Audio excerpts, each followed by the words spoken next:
ऐसा ही कुछ होने वाला है, इसलिए उनके फेस पर कोई भाव थी ही नहीं। वही मोक्ष जैसे ही यहाँ का पूरा मामला सुलझाकर जैसे ही अपनी टेंट में जाते हैं, तभी उनके फोन में नोटिफिकेशन जैसे ही आते देख जैसे ही उन्हें पता चलता है कि धन्य बाहर गई है, उनकी तो सांस ही जैसे अटक ही जाती है। वो जल्दी से जैसे टेंट से बाहर निकलकर जैसे ही सबके पूछने पर बास उन्हें इतना ही बोल देते हैं कि धन्य गायब है। वो इतना ही बोलकर वहां से अपनी गार्ड्स को धन्य की लोकेशन सेंड करके अपनी चॉपर लेकर निकल जाते हैं।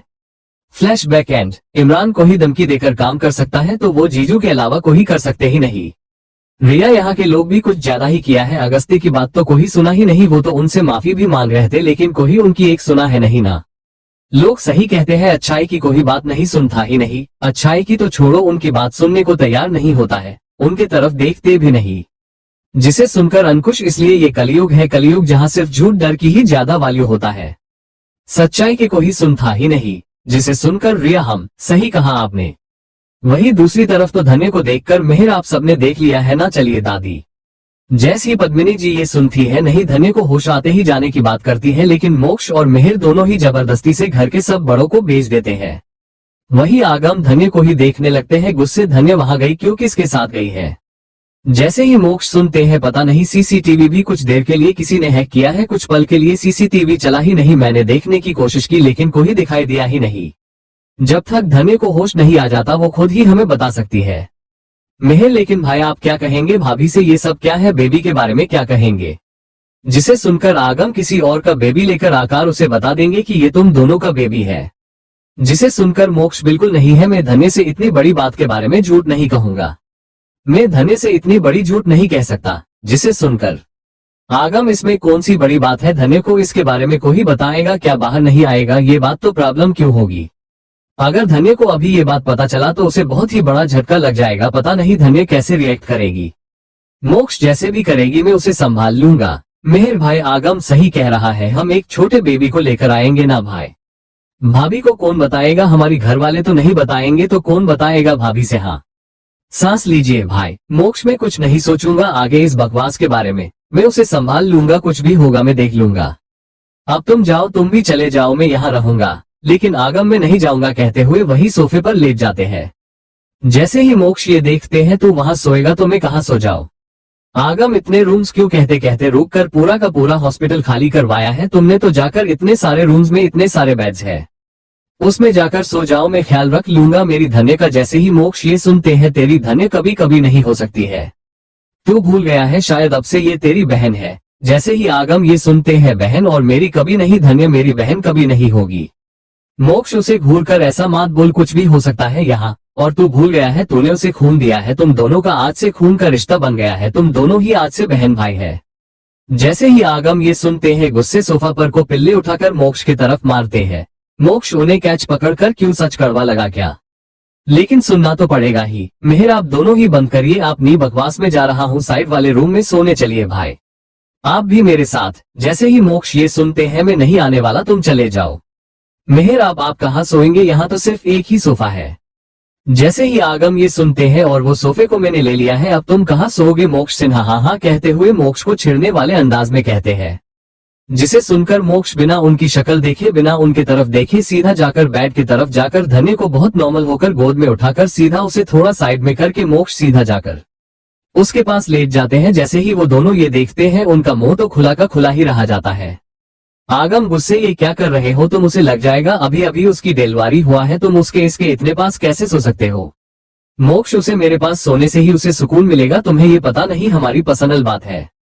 आगम गुस्से उन्हें घूरने लगते हैं कि मेहर अपना सर हिलाकर वहां से निकल जाते हैं। वो ये सब और नहीं सुन सकते, क्योंकि उन्हें अब इन दोनों के इन बहस के बारे में आदत सी हो गई थी, जो अब बिल्कुल देखने का मन नहीं था। वही उनके जाते ही मोक्ष धन्य को अपनी बाजू पर लेटाकर उसे एक हाथ से हक करके, हमें कब तक घूरेगा, चुपचाप सो जा और हमें भी सोने दे, कहते ही आगम चुपचाप लेट जाते हैं। वही दूसरी तरफ तो प्रेम को अशोक जी जैसे तैसे करके वहां से निकलकर अपनी सोच से इंडिया ही लेकर आ जाते हैं। थकी प्रेम कुछ और ना कर सके, वही प्रेम छिड़कर, छुप छुप छुप करो, इस बच्ची को छुप करो वरना इस यहाँ से फेंक दूंगा। मनीषा जी, उस छोटी सी बच्ची को घूर कर फेंक दो, उसे यहाँ लेकर क्यों आए हो, यहाँ वही मार देते, यहाँ लेकर आने की जरूरत नहीं थी। इसकी बाप के कारण ही मेरे बच्चे को यहाँ वहाँ जंगलों में भटकना पड़ रहा है, इसे यहाँ लेकर क्यों आए हो तुम सब। प्रेम, ये लड़की हमारी बहुत आगे काम में आने वाली है मोम। इस बच्ची की मदद से ही जो हमने खोया ही वही सब मैं वापस ले लूंगा। तब मैं खुली दुनिया के सामने आऊंगा, लेकिन इसके लिए कुछ टाइम तो लगेगा। तब तक इस बच्ची की आदत डाल लो। लेकिन अब इसे चुप कराओ यार, कितना रो रही है। अशोक जी जैसे ही आते हुए अपनी बेटे की, अपनी सेकंड वाइफ की बातें सुनते ही हैरान होकर उन दोनों को देखकर वो खुद ही जाकर मोक्ष के बेबी गर्ल को अपनी छोटे छोटे हाथों में लेकर, लो क्या चाहिए मेरी गुड़िया को, क्या चाहिए, दूध चाहिए ना, भूख लग रही ना मेरी गुड़िया को, है ना, देखो देखो अभी लेकर देंगे दादू तुम्हें, कहते हुए अपनी एक आदमी की तरफ देखकर, अबे हो छोटी सी गुड़िया के लिए दूध लेकर आओ, देखो देखो हमारी गुड़िया कितनी भूखी है। इस मेरे बेवकूफ बेटा तो मेरी गुड़िया को अपनी माँ से दूर कर दिया है। जिसे सुनकर प्रेम उन्हें घूरने लगते हैं। मनीषा जी छिड़कर, अशोक आप ये कैसे बातें कर रहे हैं आप, ये हमारी दुश्मन की बेटी है, आप इतने अच्छे से कैसे बात कर सकते हैं इस बच्ची से। हाँ अशोक जी छिड़कर, पागल वाली बातें करना बंद करो मनीषा, ये बच्ची बहुत छोटी है, बस कुछ घंटे ही हुए हैं इस दुनिया में आकर, तुम इसके साथ दुश्मनी निभाने की बात कर रही हो। कहते हुए जैसे ही उनकी आदमी के दूध के बोतल लेकर आते ही उसे पहले चेक करते हैं गर्म है क्या नहीं देखने के लिए। जैसे ही नॉर्मल दूध देखकर जल्दी से हो बेबी अपना मुंह खोलो, अब देखो दूध पिलो, उसे खेलते हुए दूध पिलाने लगते हैं। तब जाकर वो छोटी बच्ची चुप हो जाती है, अपनी बड़े बड़े आंखों से अशोक जी को देखने लगते हैं। उसकी छोटी छोटी हाथों से अशोक जी की उंगलियों को कसकर पकड़ लेती है। अशोक जी के फेस पर बड़ी सी स्माइल आ जाती है। वही मनीषा जी छिड़कर वहां से चले जाती है। वही प्रेम, आपको ये सब कैसे पता, जिसे सुनकर अशोक जी, तुम्हारा भाई का बेटा है जो इस गुड़िया की तरह अच्छा तो बिल्कुल ही नहीं, बहुत शैतान है, उसकी कारण ही मुझे सब आदत है। प्रेम जैसे ही ये सुनते हैं हैरान होकर गुस्से, क्या भाई मतलब आपकी वाइफ है, आपकी एक फैमिली है क्या। अशोक जी उस प्रिंसेस को गोद में उठाकर, हम मेरी एक फैमिली है लेकिन मुझे तुम्हारी माँ से प्यार है। प्रेम गुस्से उन्हें घूरकर, मतलब मैं आपका भी नाजायज बेटा हूँ, मैंने तो सोचा है माँ का ही नाजायज बेटा हूँ, लेकिन आज पता चला मुझे मैं आपका भी नाजायज बेटा हूँ।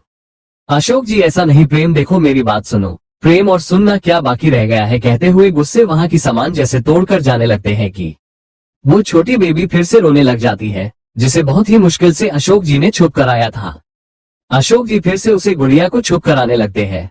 जैसे ही रात होते ही मनीषा जी उन्हें खाने को कहती है, लेकिन अशोक जी मना कर देते हैं, क्योंकि उनकी हाथ में जो गुड़िया था वो तो किसी और के हाथों में जैसे ही जाते ही रोना शुरू कर दे रही थी, जिसे अशोक जी की सारे आदमियां संभाल रहे थे, लेकिन जैसे ही किसी और के हाथों में जाते ही फिर से रोने लग जाती है। फिर से अशोक जी के हाथ में आते ही चुप हो जाती है। अशोक जी पर मनीषा जी गुस्सा करते हुए, साइड में फेंक दो उसे, आकर खा लीजिए कुछ।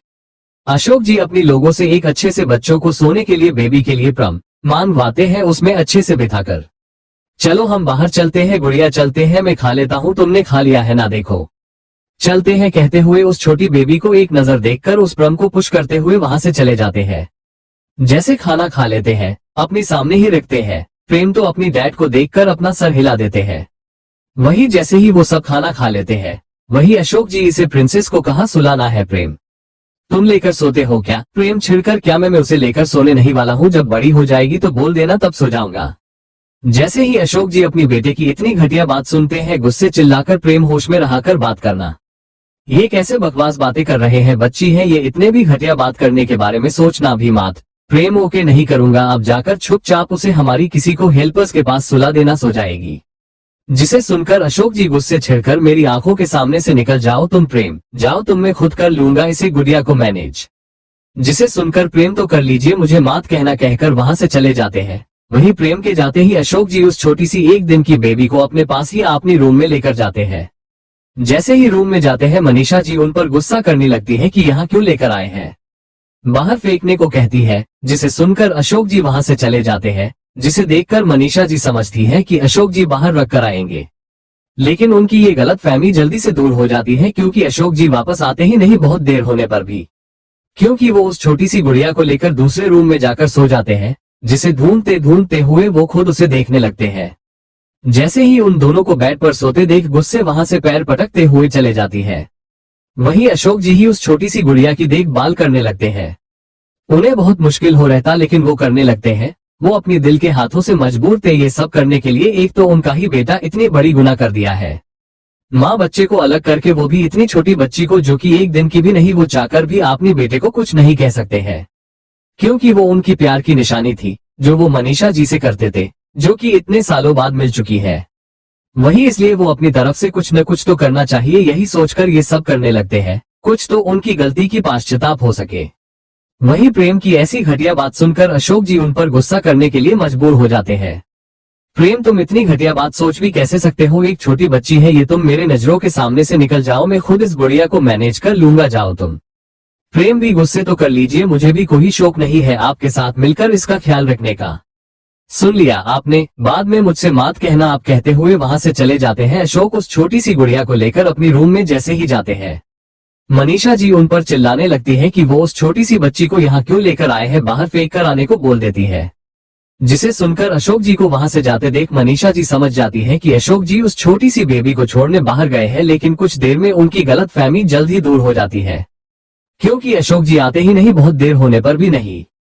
लेकिन जैसे ही वो खुद उन्हें बाहर ढूंढने जाती है, जैसे ही अशोक जी उस छोटी सी बेबी को देखती है, वो दोनों तो दूसरे रूम में बेड पर सो चुके थे। ये देखकर मनीषा जी का गुस्सा देखने लायक होता है, वहां से गुस्से निकल जाती है। वही अशोक जी को उस गुड़िया की देखभाल करना बहुत ही मुश्किल होने लगता है, लेकिन फिर भी वो अपना दिल से करने लगते हैं। एक तो वो उनके बेटे ने इतना बड़ा गुनाह कर दिया है, एक माँ और बच्चे को अलग करके, जो कि एक दिन की भी नहीं। वो चाहकर भी उन्हें रोक नहीं सकते हैं, क्योंकि उनका प्यार की जो निशानी है, प्रेम, जो इतने सालों बाद उन्हें मिला है, वो कैसे उन्हें मना कर सकते हैं। इसलिए वो अपनी गुनाह वो का पश्चाताप करने लगते हैं, कुछ तो काम हो जाए उनके पाप। रात में कई बार वो उस गुड़िया को दूध पिलाने लगते हैं ताकि उसे भूख न लग सके। वहीं दूसरी तरफ तो प्रेम की नींद उड़ चुकी थी। उन्हें जब से पता चला है उसके पास मोम डैड तो है, लेकिन वो तो नाजायज है। उनके डैड तो किसी से कह भी नहीं सकते हैं कि ये उनका बेटा है, मतलब अब वो इस दुनिया में बिना नाम के हैं। यही सब बातें उन्हें सताने लगते हैं। वही अगले दिन जैसे ही धन्य की आंख खोलती है, मोक्ष तो अभी भी अपनी लैपटॉप में काम करने लगते हैं। धन्य जैसे ही ये देखती है, आसपास देखकर जैसे ही उठकर बैठने की कोशिश करती है कि आगम ये देखकर जग गई, तुम वेट में अभी आता हूँ, कहते हुए अपनी हाथों में फ्रूट्स की प्लेट को साइड में रखकर खड़े होने वाले होते हैं कि मोक्ष उनकी आवाज सुनकर जैसे ही ऊपर देखते हैं, वो तो आगम से पहले ही अपनी लैपटॉप को साइड में रखकर जल्दी से धन्य के पास चले जाते हैं। धन्य को टिक से बिठा देते हैं। तुम टिक हो, कुछ चाहिए क्या? धन्य एक नजर मोक्ष को देखकर एक नजर अपनी पेट को देखती है, जो कि अब नहीं था, जिसे देखकर उसे कुछ याद आने लगता है। उसकी तो कल जंगल में डिलीवरी हुआ था, उसका बेबी बाहर आ गया था। जैसे ही धन्य को ये याद आते ही आसपास देखकर मोक्ष, बेबी कहाँ है, हमारा बेबी कहाँ है? मेहर आगम जैसे ही सुनते हैं, आगम हो गया खंड, अब क्या बोलेगा ये? वही मोक्ष उसकी सवाल सुनकर, वो बेबी को ढूंढ रहे हैं, हमारी गार्ड्स मिल जाएगा उन्हें। धन्य जैसे ही ये सुनती है, मिल जाएगा क्या मतलब है आपका? कहाँ है वो? आपने मुझे यहाँ लेकर आया है, हमारा बेबी कहाँ? मोक्ष तुम शांत हो जाओ, मैं सब तुम्हें बताता हूँ। जब मैं वहां आया था तुम्हारे पास, ये तुम बेहोश थी, तुम्हारे आसपास भी कोई नहीं था, वहां हमारा बेबी भी नहीं था, लेकिन मेरे गार्ड्स कल से पूरी जंगल में ढूंढ रहे हैं उसे। जैसी धन्य ये सुनती है, उसके ऊपर तो बिजली ही गिर जाती है, ऐसे ही जम जाती है, उसे तो कुछ समझ में आता ही नहीं। ऐसे ही चुप होकर बैठ जाती है। पूरे 9 महीने उसे अपनी पेट में रखा है, जैसे ही बाहर आते ही वो तो उसे खो गई है। कितनी दर्द से गुजरकर उसने अपनी बच्चे को जन्म दिया है, अब वो ही उसके पास नहीं है। ये याद आते ही उसकी आंखों से आंसू निकलने लगते हैं, वो रोते हुए बेड से खड़े होने लगती है। मोक्ष ये देखकर, ये तुम क्या कर रही हो, कहाँ जा रही हो तुम? धन्य मुझे छोड़िए मोक्ष, मुझे मेरे बच्चे को ढूंढना, मुझे मेरे बच्चे को मेरे पास लेकर आना है, मुझे मेरा बच्चा चाहिए। मोक्ष उसे कसकर पकड़कर, मिल जाएगा वो, तुम मत जाना वहां, तुम टिक नहीं, मैंने कहना उसे ढूंढ रहे हैं, मिल जाएगा। धन्य गुस्से मोक्ष को धक्का देकर एक जोर की थप्पड़ लगाकर, कब मिलेगा? हाँ कब मिलेगा मेरा बच्चा? हम दोनों की जिम्मेदारी आपकी है ना, तो आपने मेरे बच्चे का ध्यान कैसे नहीं रख पाए? पूरे 9 महीने मैंने उसे अपनी कोख में पला है। जैसे ही वो बाहर आया है, ये आपकी जिम्मेदारी थी हम दोनों का ख्याल रखने का, लेकिन आपने क्या किया? हमारा ख्याल आया ही नहीं, आपको छोड़कर चले गए, हमें इस हाल में छोड़कर। अगर आप वहां टाइम पर होते तो इतना कुछ होता क्या मेरे साथ, हमारी बच्चे के साथ? ये सब आपकी गलती, सिर्फ आपकी गलती। आपके कारण ही हमारा बच्चा इस वक्त मेरे साथ नहीं है। मुझे मेरा बच्चा चाहिए मोक्ष, वरना आप मुझसे बात मत करना, मुझे अपनी शक्ल मत दिखाना। बच्चे के बिना आप मेरे पास आकर बात करने की कोशिश की, या मेरे पास आएंगे तो मैं आपकी कसम खाकर कह रही हूँ मोक्ष, मैं खुद की जान ले लूंगी। मुझे मेरा बच्चा चाहिए मोक्ष, मुझे मेरा बच्चा चाहिए। मोक्ष उसे घूरकर गुस्से, ये तुम कैसे बातें कर रही हो? मिल जाएगा मुझे, तुमसे दूर रहने के लिए कैसे बोल सकती हो तुम? हाँ तुम्हें भी पता है ये होगा नहीं, फिर तुम मुझसे कैसे ये बोल सकती है? कहते हुए जैसे ही अपनी एक कदम आगे बढ़ने लगते हैं कि धन्य अपनी आंसू साफ कर मोक्ष को अपनी एक हाथ दिखाकर वही रुक जाए। आपको मेरी कसम, मेरे पास मत आना आप, जब तक हमारा बच्चा नहीं मिल जाता आप मुझे अपनी हाथों से छुएंगे नहीं। मोक्ष जैसे ही ये सुनते हैं उनकी कदम वहीं रुक जाते हैं। वो उसे घूरकर अपनी कसम वापस लो अभी। धन्य मैं नहीं लूंगी, आपको जो मर्जी है वो कर लीजिए कहते हुए वहां से जाने लगती है कि मोक्ष उसे टच करे बिना गुस्से। अब कहाँ जा रही हो? धन्य आपसे मतलब नहीं है, मैं कुछ भी क्यों न कर लूं आप मुझे पूछेंगे नहीं। आज से हम दोनों का रिश्ता यही खत्म। जब आपको ही मेरी फिक्र नहीं है तो मुझे भी आपकी फिक्र करने की जरूरत नहीं है। अगर आप वहां मेरे पास होते तो इतना कुछ नहीं होता, आज सब टिक होता। जब हमारा बच्चा आएगा तभी ये रिश्ता टिक हो सकता है, वरना नहीं। ये रिश्ता यही खत्म हो चुका है कहते हुए वहां से चले जाती है। उसे चला नहीं जाता है लेकिन हिम्मत करके चलने लगती है। वही मोक्ष को ये उम्मीद बिल्कुल ही नहीं थी कुछ ऐसा होगा। उन्हें पता था धन्य गुस्सा करेगी, लेकिन उन्होंने ये नहीं सोचा है कि धन्य ने तो उनके साथ रिश्ता ही तोड़ लेगी। यही सोचकर उन्हें इतना गुस्सा आता है कि गुस्से दीवार पर एक जोर की पंच करते हैं। वही मेहर आकर भाई आप ये क्या कर रहे हैं? लेकिन मोक्ष उन्हें जवाब ना देकर सीधा वहां से जाते हुए जा अपनी भाभी के साथ, वो तो मुझे अपने पीछे भी आने नहीं देगी, उसका ख्याल रखना। मेहर भाई लेकिन आप कहा? मोक्ष कुछ देर अकेला रहना है, मुझे कुछ नहीं कर लूंगा, टिक ही रहूंगा, मुझे मेरे बच्चे को भी ढूंढना है, मेरा एक हैप्पी फैमिली बनाना है। जैसे ही मोक्ष वहां से चले जाते हैं मेहर धन्य के पीछे भाग जाते हैं जो कि आगम की शहर से चल रहती। वही उसकी आंखों में भी आंसू थे लेकिन वो कुछ नहीं कहती है। जैसे ही घर आती है सिमी जी जैसे ही उसके पास आने लगती है कि धन्य उनसे एक कदम पीछे होकर आप मेरे पास आना, माँ को ही भी मेरे पास मत आना, आप सब भी जिम्मेदार हैं, मेरे बच्चा मेरे पास है ही नहीं। अगर आप सब मोक्ष को जाने से रोक लेते तो मेरे पास मेरे बच्चा होता, लेकिन आप सब भी उन्हें जाने दिया है। अब देखो मेरा बच्चा मेरे साथ नहीं है, पता नहीं मैं कैसी माँ हूँ, मुझे पता ही नहीं मुझे लड़का या लड़की जन्म दिया है। अजीब हूँ ना मैं तो एक अच्छी माँ नहीं हूँ, पता नहीं मेरा बच्चा जिंदा है भी या नहीं। मैं उसके लिए कुछ भी नहीं किया, उसे बचा नहीं पाई हूँ मैंने। जिसे सुनकर सब एकदम चुप ही हो जाते, किसी के पास कोई जवाब था ही नहीं। धन्य पहले से ही कह रही थी कि कुछ तो होने वाला है, मोक्ष को उसके पास रहने के लिए भी बिग मांग रहती, लेकिन किसी ने भी उसे रोका ही नहीं, उसकी उस एहसास को तो नजरअंदाज ही कर दिया है। अगर वो सब मोक्ष को रोक लेते तो धन्य के हाथों में उसका बच्चा होता। यहाँ का माहौल इस वक्त ऐसा तो बिल्कुल होता ही नहीं। वही धन्य उन सबको छुप देखकर अपनी आंसू को साफ करके आपके पास कुछ कहने के लिए नहीं है ना कहते हुए वहां से अपने रूम में चले जाती है। उस पर क्या गुजर रहती इस वक्त उसे ही पता थी। उसे इतना दर्द हो रहा था जितना कि मोक्ष के दूर जाने पर भी नहीं हुआ होता। वहीं ऐसे ही रात हो जाती है। मोक्ष तो फुल ड्रिंक कर चुके थे क्योंकि उन्हें गार्ड्स ने बता दिया था कि फोन करके उन बेबी कहीं मिली ही नहीं, जिसे मोक्ष गुस्से में होकर एक के बाद एक ड्रिंक करके पूरे बटल खाली कर देते हैं। जैसे ही घर में रात होते ही जैसे ही आते हैं वहां इस वक्त कोई नहीं था। जैसे ही अपने रूम में जाकर देखते हैं उनकी बीवी तो वहां थी ही नहीं, ना ही उसका कोई सामना था, जिसे देखकर तो मोक्ष की नशा तो एक धाम से उतर ही जाता है। सीधा बाहर आकर धन्य धन्य कहते हुए जोर जोर से आवाज लगते हैं, जिसे सुनकर घर वाले सब एक एक करके बाहर आ जाते हैं। जैसे ही पद्मिनी जी क्या हुआ है, मोक्ष चिल्ला क्यों रहे हो तुम? तभी धन्य जो मोक्ष की चिल्लाने से बाहर आती है कोई और रूम से। जैसे ही मोक्ष ये देखते उनकी बीवी तो है यहाँ, बाथरूम ही चेंज किया है उसने। मोक्ष गुस्से तुम वहां क्या कर रही हो? हमारा रूम तो ये है ना, उस रूम में कर क्या रही हो तुम? धन्य वर्षी की तरफ देखकर बोल देना, वर्षी इन्हें जब तक हमारा बेबी नहीं मिल जाएगा तो तब तक हमारी रिश्ता टिक नहीं होगा, पहले जैसे तो बिल्कुल ही नहीं होगा, तब तक हम एक रूम में रहेंगे भी नहीं। मोक्ष गुस्से अपनी बकवास बंद करो, ढूंढ रहे हैं उसे, अब चलो तुम मेरे साथ। धन्य उनकी बात सुने बिना ही रूम में जाकर उनकी मुंह पर डोर क्लोज कर देती है। वही मोक्ष गुस्से, धन्य डोर खोल, ओपन द डोर। धन्य धन्य मैंने कहा दरवाजा खोलो वरना अच्छा नहीं रहेगा। जिसे सुनकर भी धन्य डोर खोलती नहीं। नर्मदा जी मोक्ष की कंधे पर हाथ रखकर उसे कुछ दिन टाइम दो, वो टिक हो जाएगा बेटा। उसका बच्चा उसे दूर हुआ है तो वो तो गुस्सा होगी ही, उसकी शरीर का टुकड़ा उसे अलग कर दिया है, उसे दर्द तो होगा ही नहीं। उसे तुम पर बहुत भरोसा था लेकिन तुमने उस भरोसा को कायम नहीं कर पाए, उसके बच्चे को तुम सेफ नहीं कर पाए। जिसे सुनकर मोक्ष गुस्से उनकी बातों को समझकर वहां से निकल जाते हैं। वही धन्य तो जोर जोर से रोने लगती है। वही दूसरी तरफ इंडिया में अशोक जी उस बेबी के लिए एक नैनी को रखते हैं जो कि उसकी केयर कर सके।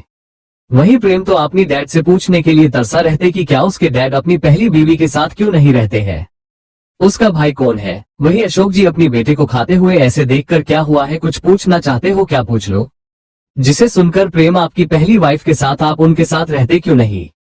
अशोक जी किसने कहा नहीं रहता हूँ, मैं रहता हूँ उनके पास, बास तुम्हारी माँ ही वहां जाना पसंद नहीं करती है। मेरी बीवी उर्मिला बहुत अच्छी है लेकिन तुम्हारी माँ को ही वो पसंद नहीं है। प्रेम क्या आपका बेटा कौन है, वो भी आपकी तरह ही डॉन है क्या? अशोक जी एक छोटी स्माइल के साथ कहा, लिखा है कि एक डॉन का बेटा डॉन ही होगा क्या? ऐसा नहीं है, वो मेरी तरह नहीं आदि राजवंश है। उसने मेरा नाम यूज किया ही नहीं, आपने माँ का नाम लिया है। आपने नाना की बिजनेस संभाल लिया है, उसने नाम तो सुना ही होगा आदि। प्रेम सुना है, वो तो एक ट्रस्ट भी चलेते हैं, कहीं सारे हॉस्पिटल भी बनाया है इन्होंने। अशोक जी वो तो मेरी तरह गया नहीं है, लेकिन तुम तो मेरे जैसे ही बन गए हो। जो मैं चाहता ही नहीं, तुम मेरी पास न होकर भी मेरी तरह बन कैसे गया है प्रेम? आदि तो मुझे देखकर ही बड़ा हुआ है, लेकिन वो तो मेरी तरह बिल्कुल ही नहीं है। तुमने तो मुझे देखा ही नहीं, मेरी तरह डॉन कैसे बन गए हो तुम? ये सब मनीषा की गलती है, उसने तुम्हें अच्छी परवरिश दिया ही नहीं, उर्मिला की तरह बिल्कुल ही नहीं है। नर्मदा जी उसे थोड़ा टाइम दो, मोक्ष टिक हो जाएगी। उसने जो भरोसा तुम पर रखा था, तुम उसे कायम नहीं कर पाए हो। तुम दोनों के बच्चे को बचा नहीं पाए हो। मोक्ष जैसे ही ये सुनते हैं, गुस्से वहां से चले जाते हैं।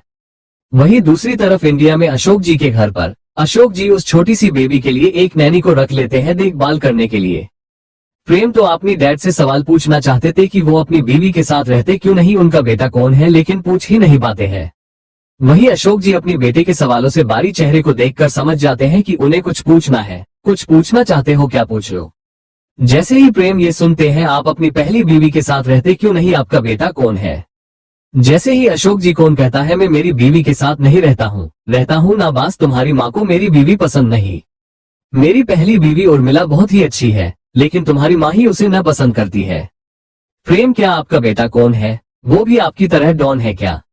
अशोक जी एक छोटी स्माइल के साथ कहा, लिखा है डॉन का बेटा डॉन ही होगा।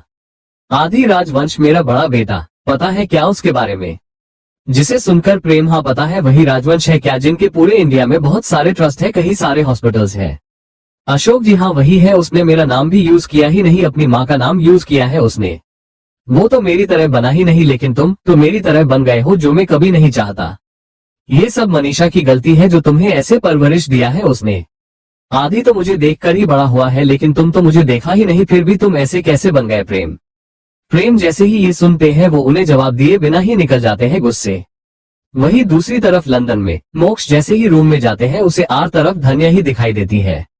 बेड पर जाकर लेट जाते हैं, लेकिन उनकी ख्यालों में सिर्फ वो ही थी। वहीं धन्य का तो बुरा हाल था, उसे उसकी बेबी की याद आने लगता है, जो कि उसके पास है ही नहीं। उसकी याद आते ही धन्य तो रोने ही लग जाती है, बहुत ही बुरी तरीके से। ऊपर से मोक्ष भी उसे दूर है, ना चाहते हुए भी वो मोक्ष को दूर रखना रखती है।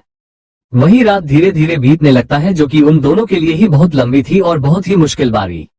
धन्य की तो आंख बैठे बैठे ही लग जाती है। जैसे ही उसकी आंख खुलता, आदत से मजबूर होकर गुड मॉर्निंग बे, इतना कहते कहते ही रुक जाती है। धन्य को ख्याल आ जाता है कि उसका बेबी तो है ही नहीं उसके पास, उसे तो पता ही नहीं उसका बेबी जिंदा है क्या नहीं। वही जैसे ही धन्य को याद आते ही उसकी आंखों से फिर से आंसू की धारा निकल जाती है। वही जैसे ही खुद को संभालकर बहुत ही मुश्किल से फ्रेश होकर जैसे ही डोर खोलकर देखती है, वहां डोर के पास मोक्ष को सोते देख हैरान ही हो जाती है। मतलब मोक्ष वही थे क्या? वही धन्य को ये देखकर उसका दिल में कहीं ना कहीं बुरा लगता है मोक्ष के लिए, लेकिन जैसे ही उसे अपनी बेबी का ख्याल आते ही उसकी वो 1% के बुरा लगना तो गायब ही हो जाता है।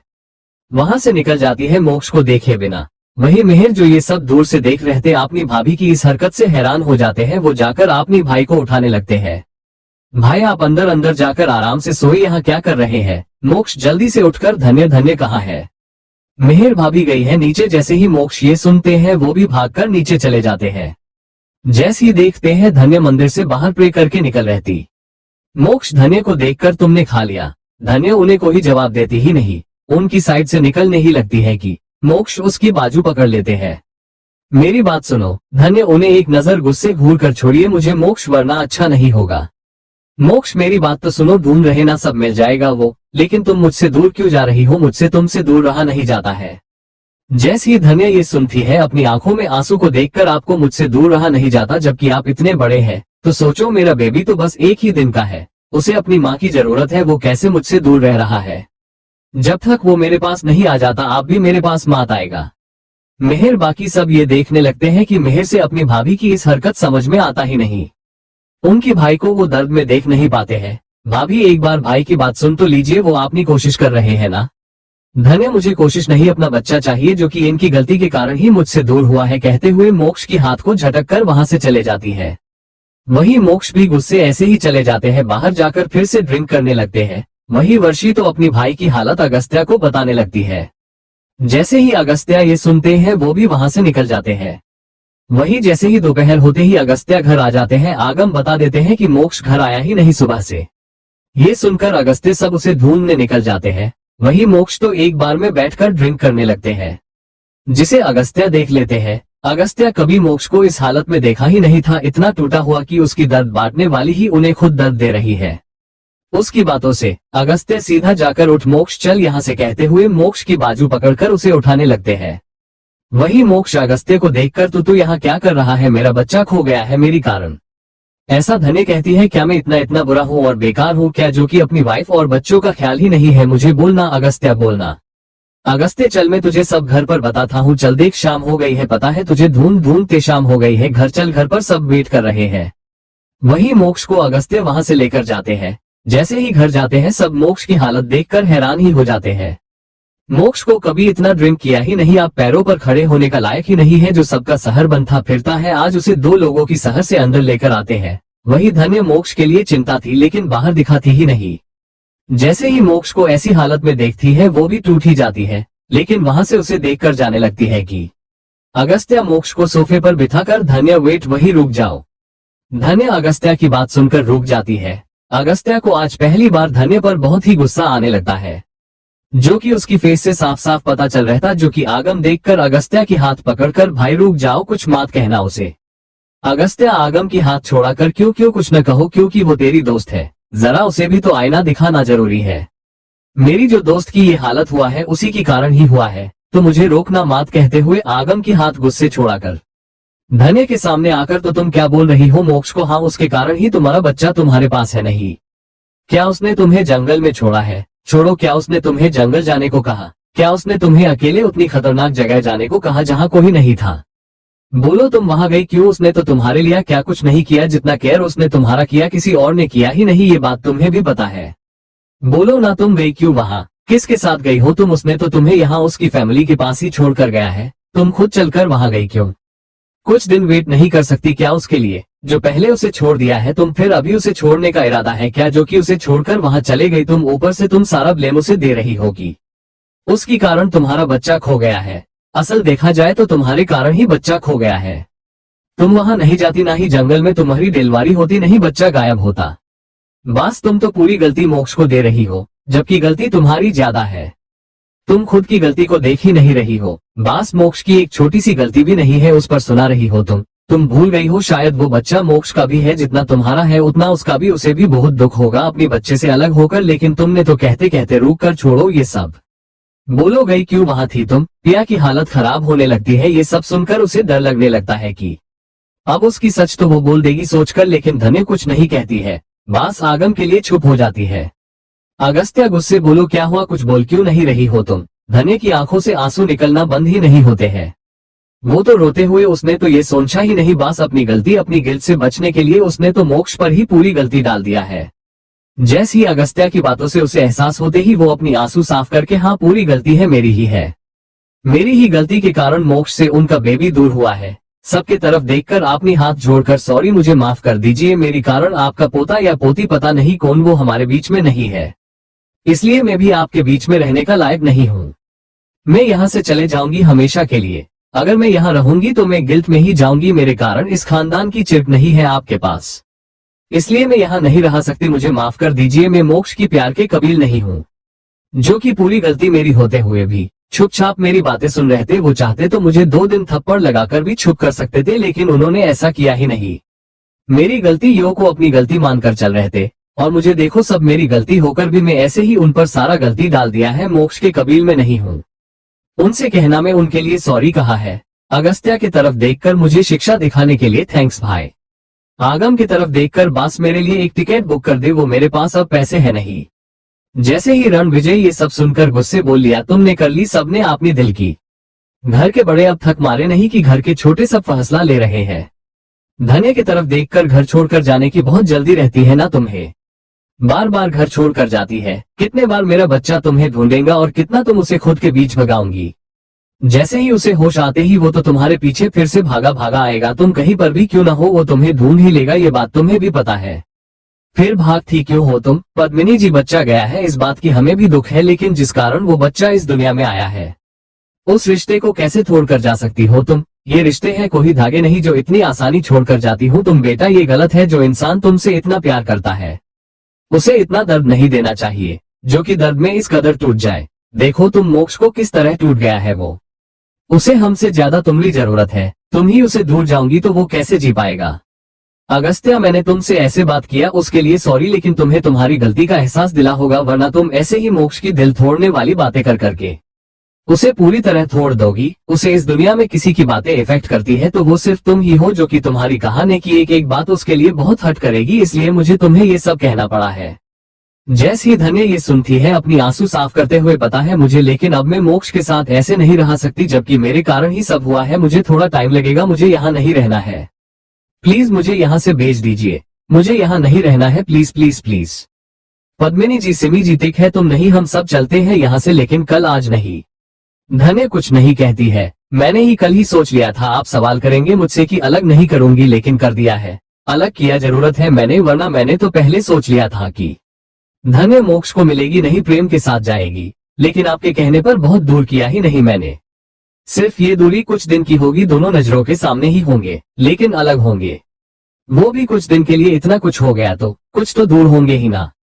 पद्मिनी, बच्चा गया है, ये बात का दुख हमें भी है, लेकिन जिस कारण ये बच्चा इस दुनिया में है आया है, तुम वो रिश्ता कैसे छोड़कर जा सकती हो? ये रिश्ता है कोई धागा नहीं कि इतनी आसानी छोड़कर जाऊंगी।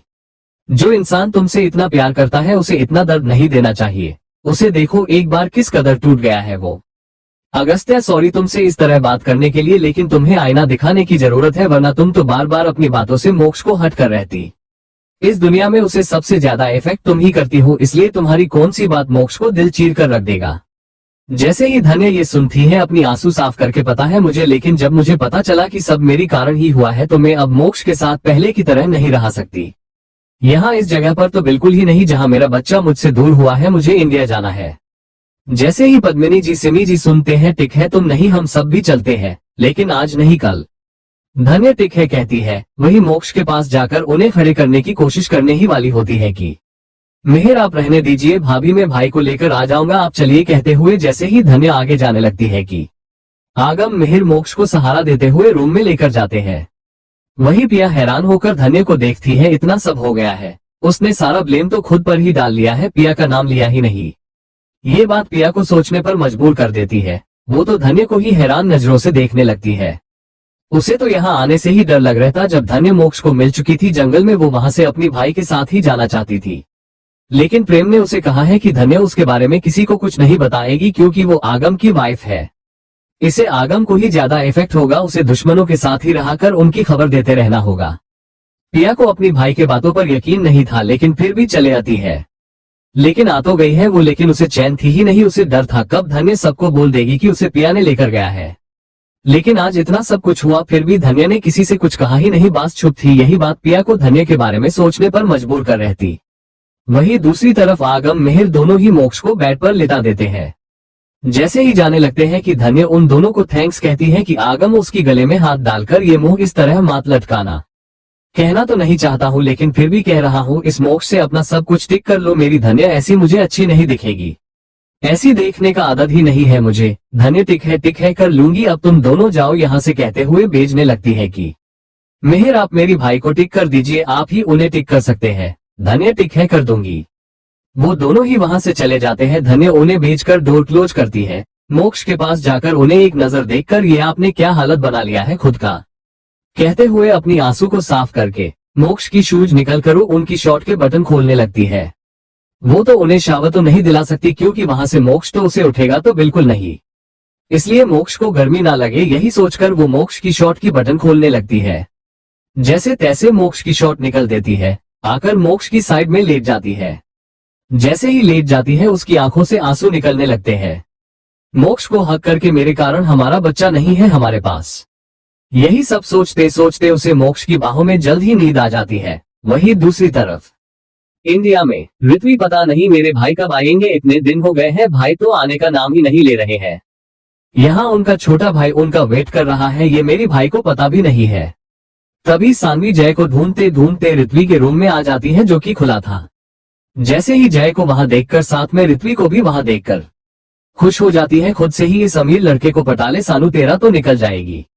दिखने में तो छोटा है, एज भी कम है, लेकिन कोई नहीं, इस छोटे से अमीर जादे को एक बार अपनी खूबसूरत जल में फंसा लोगी तो जिंदगी में यहीं पर जन्नत देखेगी तुम। चल चल कहते हुए अपनी क्रॉप टॉप को जानबूझकर और नीचे कर लेती है ताकि उसकी क्लीवेज अच्छे से दिख सके। जैसे ही जय को देखकर, ओह जय तुम यहाँ हो, पता है मैं तुम्हें कहाँ कहाँ नहीं ढूंढा है, कहते हुए जय के साइड में बैठ जाती है। वही जय तो उसे वहां अपनी भाई के रूम में देखकर खुश तो नहीं थे, छिड़कर तुम यहाँ क्या कर रही हो, जाओ मेरी रूम में, मैं वही मिलता हूँ, जाओ तुम। सानवी क्यों मैं यहाँ नहीं रह सकती हूँ क्या, देखो ऋत्वी मुझे तुम्हारी भाई क्या कह रहा है, कहते हुए ऋत्वी को टच करने ही वाली होती है कि ऋत्वी छिड़कर एक कदम दूर होकर, दूर दूर रहो मुझसे, यहाँ आए क्यों तुम जैसे घटिया लड़की मेरी रूम आ नहीं सकती है, जय तुम्हारी कॉल गर्ल को यहाँ से भेज दो। जिसे सुनकर जय टिक है, लेकिन तू गुस्सा मात हो, कहते हुए वो सानवी की बाजू को पकड़कर गुस्से बाहर करके, मेरे रूम में जाओ, वही मिलता हूँ मैं, खुद को रेडी कर लेना आज की टॉर्चर के लिए, कहकर उसकी मुंह पर ही डोर क्लोज करते हैं। वही ऋत्वी रहने दे, रूम को फ्रेश करने को बोल देना रूम सर्विस से, मुझे यहाँ उस घटिया लड़की की एहसास नहीं चाहिए, कहते हुए वहां से चले जाते हैं। वही प्रेम के घर पर प्रेम को जब से पता चला वो नाजायज है, उसकी डैड की पहले से ही एक फैमिली है, उसे बहुत ही अजीब लग रहा था। उन्हें लग रहा था अशोक जी सारी दुनिया से अब छुपा लेंगे कि वो उसके बेटे हैं, उसका कोई नहीं ही नहीं होगा, वो तो अब खन्ना नहीं रहा, नहीं शेट्टी उसका एक नाम ही नहीं है। यही सोच सोचकर वो तो कल से छुप छुप ही बैठने लगते हैं। ये देखकर अशोक जी मोक्ष की बेबी को अपनी गोद में लेकर प्रेम के सामने जाकर बैठ जाते हैं। प्रेम उन्हें देखकर वहां से जाने ही लगते हैं कि अशोक जी क्या हुआ, कहाँ जा रहे हो तुम, मुझसे भाग सकती हो तुम, लेकिन अपनी सच्चाई से नहीं। प्रेम वही रुक कर, क्या सच्चाई है, मेरा यही नाम है, एक नाजायज हूँ, अब मेरा यही होगा रहा गया है। अशोक जी ऐसा नहीं बेटा है, तुम मेरी प्यार की निशानी हो। प्रेम गुस्से, हाँ वही निशानी ही बनकर रहा गया हूँ मैं, जो सबसे छुपा कर रखा है आपने।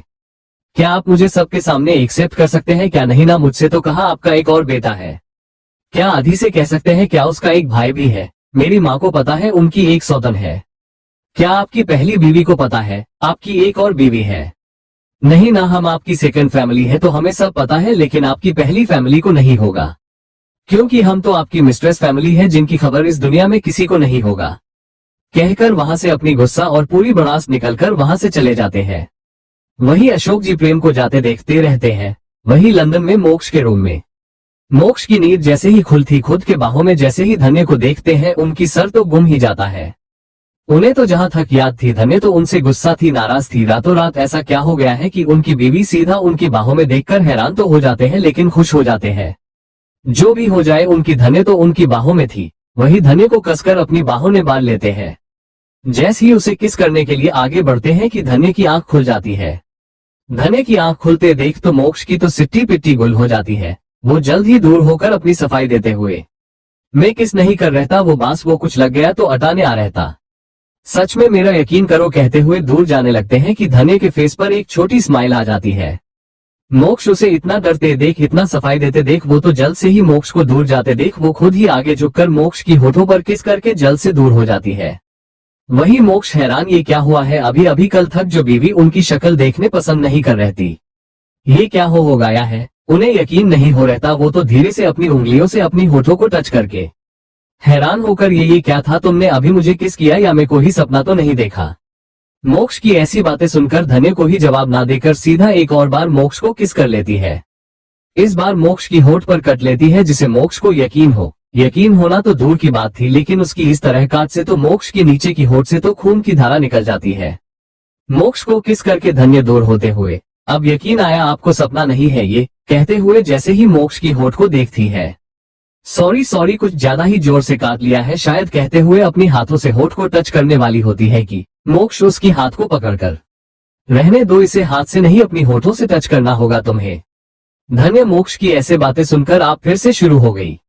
मोक्ष मैंने खत्म ही कब किया था जो शुरू होने के बाद कर रही हो तुम, ये सब कैसे, तुम तो मुझसे नाराज थी ना, फिर कैसे। धन्य मुझे मेरी गलती का एहसास करवाया है भाई ने, इसमें आपकी गलती नहीं, गलती तो पूरी ही मेरी ही, मैंने ही उस जंगल में न जाती तो इतना सब कुछ नहीं होता, हमारा बेबी हमारे साथ होता। मैं तो गुस्से में थी, मेरी सारी गलती आप पर डाल दिया है, आप भी चुपचाप मेरी गलती सुनते रहे, आपकी गलती तो इसमें थी ही नहीं, सारी गलती तो मैंने की। आपने मुझे मेरा गलती का एहसास क्यों नहीं करवाया है, आप तो किसी की परवाह ही नहीं करते, आपकी गलती थी ही नहीं तो मुझे 2-3 थप्पड़ लगाकर आप मुझे समझाया क्यों नहीं। कहते हुए उसकी आंखों में आंसू थे। मोक्ष उसकी आंसू को साफ करके उसे एक ही झटक में अपने पास खींचकर, तुम और मैं अलग नहीं है। अगर तुम्हारी गलती है तो मेरी ही गलती है इसमें। अगर मैं तुम्हें साझा देता तो वो साझा मुझे ही मिलती। और क्या कहता मैं, तुम पहले ही दर्द में हो बेबी के दूर जाने पर। मेरे कहने से तो तुम और टूट ही जाती। मुझे पक्का पता था तुम मुझे उसी दिन छोड़कर चले जाती, इसलिए मैंने कुछ नहीं कहा है। धन्य तो रोने ही लाग जाती है। मोक्ष की ऐसी बातें सुनकर वो उसे कितना गलत समझा है। उनकी गलती न होने पर भी उन्होंने इतना कुछ सुना है। अगर वो चाहते तो उसे डांट कर चुप करा के धन्य की गलती उसे समझ देते, लेकिन उन्हें तो ऐसा कुछ किया ही नहीं था। वही धन्य, सॉरी सॉरी मोक्ष, मेरी कारण हमारा बच्चा हमारे बीच नहीं रहा है, मुझे माफ कर दीजिए मोक्ष। आपका बेबी का हमने अच्छा ख्याल रखा ही नहीं। हमारा बेबी का हमारी कारण ही सब हुआ है मोक्ष, मुझे माफ कर दीजिए मोक्ष। मोक्ष धन्य से अलग होकर पहले तुम रोना बंद करो, कहते हुए वो खुद धन्य की आंसू साफ करने लगते हैं। जैसे ही आंसू साफ करते ही नहीं फिर से आंखों से आंसू की धारा तो निकलने ही लगता है। बार बार मोक्ष उसकी आंसू साफ करने लगते हैं। मोक्ष छेड़कर बास करो यार, कितना रोगी यार तुम, ये आंसू बंद नहीं होंगे क्या? किसने कहा मेरे पास बेबी नहीं है देखो अभी मेरे सामने एक बेबी है जो बार बार आंसू पोंछने पर रो रही है। मेरी बेबी तो यही है, मुझे और किसी बेबी की जरूरत नहीं है। मेरे लिए मेरी ये बाबू ही काफी है, कहते हुए धन्य को अपनी गोद में बिठा लेते हैं। वही धन्य को अब जाकर समझ में आ जाता है कि मोक्ष उसकी बात कर रहे हैं। उसे तो लग रहता मोक्ष तो किसी और की कर रहा है, उसे कुछ समझ में आता ही नहीं पहले, लेकिन जैसे ही मोक्ष उसे गोद में उठा लेते ही हैरान होकर आप मेरी बात कर रहे हैं क्या? मोक्ष उसकी गाल पर किस करके, और नहीं तो क्या। मेरी पहले बेबी तुम ही हो, तुम्हारी होते हुए मुझे किसी और बेबी की जरूरत नहीं है। तुम इतना रो क्यों रही हो? वही धन्य मोक्ष से कहने लगती है कि उसी की गलती के कारण ही सब हुआ है। अगर वो जंगल जाती ही नहीं तो इतना सब कुछ होता ही नहीं, उसका बेबी उसके साथ होता, ये सब कुछ नहीं होता। मुझे माफ कर दीजिए मोक्ष, मेरे कारण आपका और मेरा बच्चा हमारे पास नहीं है। जैसे ही मोक्ष ये सुनते हैं, तुम्हारा तो पता नहीं लेकिन मेरा बेबी तो मेरा पास में ही है जो बार बार आंसू पोंछने पर भी रो रहा है। मुझे मेरे बेबी के होते हुए किसी और बेबी की जरूरत ही नहीं है। मेरे लिए ये बाबू ही काफी है, मेरा बच्चा, कहते हुए धन्य को खींचकर अपनी गोद में बिठा लेते हैं। धन्य को अब जाकर एहसास होता है कि मोक्ष तो उसकी बात कर रहे हैं। वो तो समझ रही थी कि मोक्ष किसी और की बात कर रहे हैं। धन्य हैरान होकर आप मेरी बात कर रहे हैं क्या? मोक्ष, और नहीं तो क्या, मैं तुम्हारी बात ही कर रहा हूँ। मेरे लिए तो तुम ही मेरी बेबी हो, कहते हुए गल पर किस कर लेते हैं। जैसे ही धन्य ये सुनती है, छिड़कर बंद करिए, ऐसी बकवास आपके कहने पर मैं बच्ची थोड़ी ना बन जाऊंगी। हमारा बेबी नहीं है हमारे साथ, कहते हुए उसकी आंखें नम होने लगते हैं कि मोक्ष बस रोना मत, वो भी मिल जाएगा, मैं कोशिश कर रहा हूँ ना। बस तुम हाँ कहा दो एक बार, मैं तुम्हारे लिए पूरी क्रिकेट टीम ही रेडी करने को तैयार हूँ। हमारे पास बच्चों की लाइन लग जाएगी। हाँ बोल दो बस, जितना चाहिए उतने बच्चे दे सकता हूँ मैं। जैसे ही धन्य ये सुनती है, उसे तो मोक्ष की ऐसी बातें सुनकर तो शर्मा ही आ जाती है। मोक्ष को घूरकर आप कैसे बातें कर रहे हैं? मोक्ष, मुझे 2 बच्चे चाहिए, कोई क्रिकेट की टीम नहीं समझे आप। मोक्ष है ठीक है, चलो फिर काम शुरू करते हैं। धन्य ना समझ होकर पूछती है, कौन सा काम करना है बोल दीजिए। मोक्ष, वही बच्चे पैदा करने का। धन्य मोक्ष की सुई वही अटक देखाकर, आप सुधरेंगे नहीं ना, मैं जा रही हूँ, आज हम इंडिया जा रहे हैं, कहते हुए मोक्ष की गोद से उठकर जाने लगती है कि मोक्ष, ये कब डिसाइड किया आप सबने? मेरे एक दिन ड्रिंक करने से इतना सब कुछ हो गया है। मेरी रूठी हुई बीवी मन गई, इंडिया जाने की प्लान बन गया है, और कुछ तो नहीं हुआ। धन्य, कुछ नहीं हुआ, बस आपकी मर्जी, आपको आना है तो आए वरना मैं खुद चले जाऊंगी, इस बार जिद नहीं करूंगी। मोक्ष ठीक है, कहते हुए फ्रेश होने चले जाते हैं। धन्य भी दूसरी रूम में जाकर फ्रेश हो जाती है। जैसे ही दोनों रेडी होकर नीचे आते ही उन दोनों को साथ में देखकर सब खुश थे। अगस्त्या, सब ठीक हो गया तुम दोनों के बीच। धन्य, सब आपकी कारण ही हुआ है भाई, थैंक्स मुझे मेरी गलती का एहसास दिलाने के लिए। जिसे सुनकर अगस्त्या एक छोटी स्माइल के साथ, अगर छोटी बहन गलती करेगी तो बड़ा भाई होना उसे समझना मेरा फर्ज होता है ना, वही किया मैंने। सब उन दोनों के लिए खुश थे। वही आगम धन्य को ब्रेकफास्ट करते हुए, अब बोल तू वहां जंगल में गई क्यों? धन्य, बस ऐसी ही गुस्सा और पागल हो गई थी ना, गुस्से में इसलिए चले गई। अगर मुझे पता होता वहां जाकर मेरा बेबी मुझसे अलग होगा तो मैं कभी नहीं जाती वहां। अकेली मोक्ष अपनी धन्य की बातों को ध्यान से सुनने लगते हैं। वही सब ब्रेकफास्ट करके अपनी अपनी सारा सामान लेकर बाहर आ जाते हैं। मोक्ष की सामान नहीं था, मतलब अब वो उनके साथ इंडिया जा नहीं रहते, वो उनका काम अब तक वहां हुआ ही नहीं था। मोक्ष, अगस्त्या, आगम वही रहने वाले थे। विजय जी एक नजर नर्मदा जी को देखते हैं जो कि खुद भी वही रहने वाली थी। सिमी जी नर्मदा जी से बहुत ही कहा कि चलिए ना माँ, आप यहाँ दोनों क्या करते हैं, इंडिया चलिए हमारे घर। अब तो आगम अगस्त्या भी यहाँ नहीं रहेंगे, वो वैली जाने वाले हैं। आप दोनों क्या करेंगे? आप भी चलिए हमारी साथ। नर्मदा जी, मैं इस घर को छोड़कर नहीं जा सकती। इस घर से मेरे बहुत सी यादें जोड़ी है, मैं नहीं आ सकती। मोक्ष उनकी बातें सुनकर एक नजर अपनी दादू को देखते हैं, जो कि अपना सर नीचे करके बैठे थे। उनकी शक्ल से नहीं, लेकिन उनकी हरकतों से साफ पता चल रहा था कि उन्हें नर्मदा जी को छोड़कर जाना बिल्कुल पसंद नहीं आ रही थी। वही मोक्ष अपनी दादा की फीलिंग्स को अच्छे से समझ रहे थे, उनका प्यार उनसे जो दूर जा रहे थे। वही मोक्ष नर्मदा जी के पास जाकर, आप जिसकी यादें से ये घर में रह रही है, वही याद आप वहां भी बना सकते हैं। इस बार कुछ नए यादें बना दीजिए, ये नए फैमिली के साथ। बदलाव की जरूरत है दादी, कब तक इन्हीं पुराने यादों में वही अटक कर रह जाएंगे आप? जैसे ही नर्मदा ये सुनती, वो याद नहीं, जिंदगी की सबसे खूबसूरत पल है मेरे, जिसे सुनकर विजय जी की पकड़ अपनी छड़ी पर कस जाती है। उन्हें ये सब सुनकर बहुत ही बुरा लगता है। वो कैसे आगे बढ़ गए हैं उनकी जिंदगी में, कोई उनके लिए पूरी जिंदगी वेट कर रहा था। वो आदमी होकर अपनी डैड से डरकर कैसे ये लड़की को इतने सारे सपने वादे देकर कैसे किसी से शादी कर सकते हैं? वही वो तो इंतजार करते करते उनकी तो आधी जिंदगी निकल गई है। विजय जी को खुद पर ही गुस्सा आने लगता है। वही मोक्ष तो उन्हें बहुत समझाने लगते हैं, धन्यवर्षी भी समझने लगते हैं कि यहाँ से जाए। तभी पद्मिनी जी, जो कि अपनी हेल्पर्स से बैग्स को नीचे लाने को कहते हुए वो लिफ्ट से नीचे आ जाती है। उन्हें देखकर सब चुप हो जाते हैं। मोक्ष के पास आकर, सोच लेना बेटा, अगर तुम नहीं आए तो ये धन्य बेटी तो तुम्हारी याद में रो रो कर खुद का बुरा हाल बना लेगी। जल्दी से अपना काम करके आ जाओ, वरना इसे लेकर चले जाओ, वरना यहाँ तुम वहाँ धन्य एक दूसरे के ख्यालों में, यादों में ही रहोगे। अगर इतना ही एक दूसरे से प्यार करते हैं तो उन्हें साथ चलना चाहिए, एक दूसरे से दूर नहीं रहना चाहिए। एक दूसरे को हट करने से अच्छा साथ रहना ही अच्छी बात है ना नर्मदा? जैसे ही नर्मदा जी, विजय जी ये सुनते हैं, उन्हें तो लगता है पद्मिनी जी ने मोक्ष से नहीं उनसे ये बात कहा है। वही सबको ही यही लगता है, लेकिन मोक्ष भी यही लगा कि उनकी दादी उनसे नहीं, उन दोनों से ये कहा है। मोक्ष को अपनी दादी पर शक होता है, कहीं उन्हें पहले से ही सब पता नहीं। वही नर्मदा जी, आप जो बोल रहे हैं सही बोल रहे हैं। अगर एक दूसरे से प्यार करते हैं तो उन्हें दूर नहीं जाना चाहिए। अगस्त्या काम से जा रहा है, दादी को ही गुमने नहीं, मैं इसे जल्दी भेज दूंगा, देख लेना। धन्य, हाँ मैं भी इस बार रोने नहीं वाली हूँ। चलिए मोक्ष को हक करके, मुझे मेरा बच्चा चाहिए, उसे जल्द ही मेरे पास लेकर आए हैं मोक्ष, कहते हुए उन्हें देखने लगती है। मोक्ष उसकी सर पर किस करके, होगा तुम्हारे बेबी, तुम्हारे साथ ही होगा, तुम मेरी टेंशन मत लो, मैं जल्द ही अपना काम पूरा करके आ जाऊंगा। हमारी कंपनी के लोग भी आज वहां जाएंगे काम करने, तो जल्दी हम सबका तो पता नहीं, लेकिन मेरा काम हो जाएगा और मैं आ जाऊंगा, कहते हुए वो दोनों अलग होते हैं। वही सब बाहर कास के पास आ जाते हैं। मोक्ष ने धन्य की हाथ एक पल के लिए छोड़ा ही नहीं था। सब कार में बैठकर एयरपोर्ट के लिए निकल जाते हैं। जैसे ही एयरपोर्ट में आते हैं, पूरी एयरपोर्ट की वीवीआईपी एरिया खाली थी। सब आंखों में काले चश्मे लगाकर बाहर आते हैं। नर्मदा जी भी उन्हें छोड़ने आज पहली बार बाहर आई थी, यही बहुत बड़ी बात थी। वही सब अंदर चले जाते हैं। नर्मदा जी जैसे ही अपनी बैग को वहां देखकर, ये तो मेरा है। पद्मिनी जी, हाँ तुम्हारा है। नर्मदा जी, लेकिन क्यों मैं नहीं जा रही हूँ, तो आपके साथ मेरा बैग लेकर जा रहे क्या? पद्मिनी जी में हंसते हुए, अच्छा जोक था दादी, है ना? पद्मिनी जी, हाँ लेकिन हंसी तो आई ही नहीं। हम इतना भी ओल्ड फैशन लोग नहीं है कि अगर प्यार नहीं मिला तो उनकी चीजों के सहारे जिंदगी जीने लग जाए, उनकी निशाने की संभाल कर हमारे पास रख सके। हम वो हैं जो चीजों और यादों के सहारे नहीं, सीधा उन इंसान को लेकर जाते हैं। इसलिए तुम भी मेरे साथ चलोगी? बस ऐसे नहीं तो जबरदस्ती से, कहते हुए अपनी सामना को अंदर लेकर जाने को कहती है। नर्मदा जी, आप क्यों इतना जिद कर रहे हैं? मैंने कहा ना मैं नहीं आऊंगी, आप जाएं, मैं कभी कभी आपसे मिलने आऊंगी आपके पास। पद्मिनी जी उनकी एक नहीं सुनती है। तुम्हें चलना ही होगा, वरना देख लेना अच्छा नहीं होगा। क्यों विजय जी?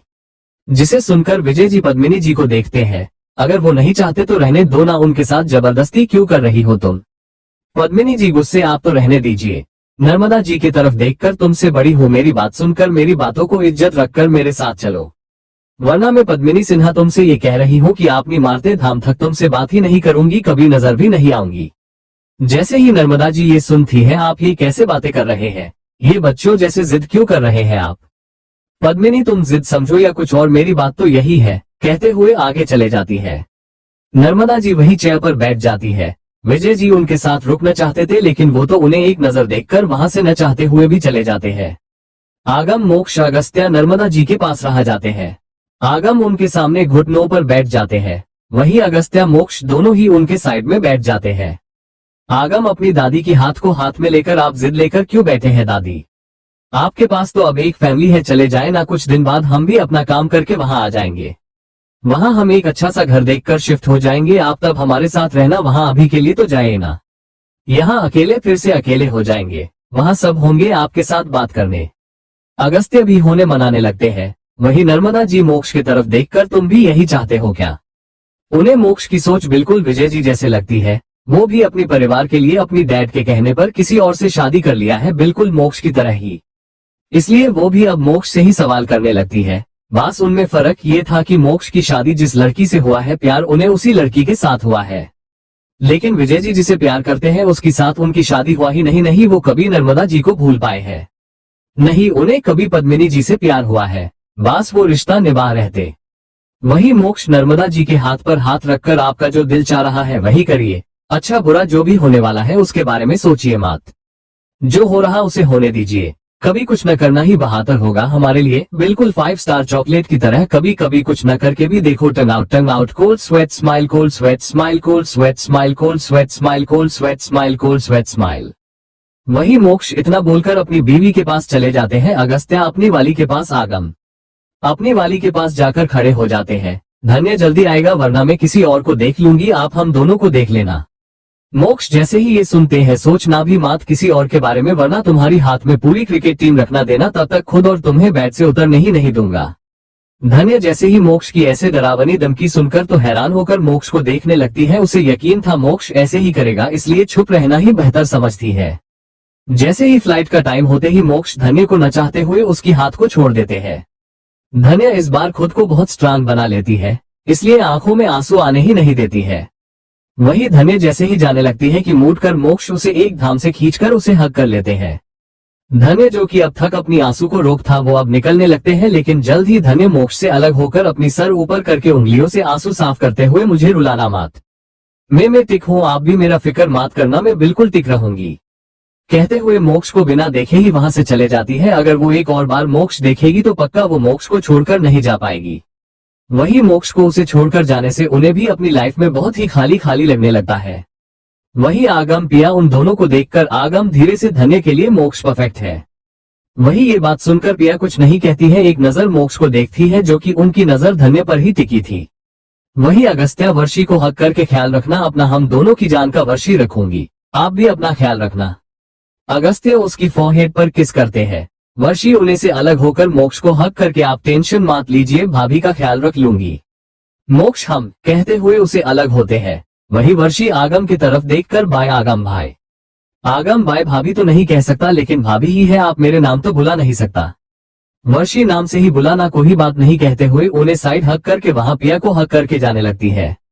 वही धन्य मोक्ष को हक करके खुद को इस बार स्ट्रांग दिखाने लगती है, खुद के आंसू को रोक कर बैठती है।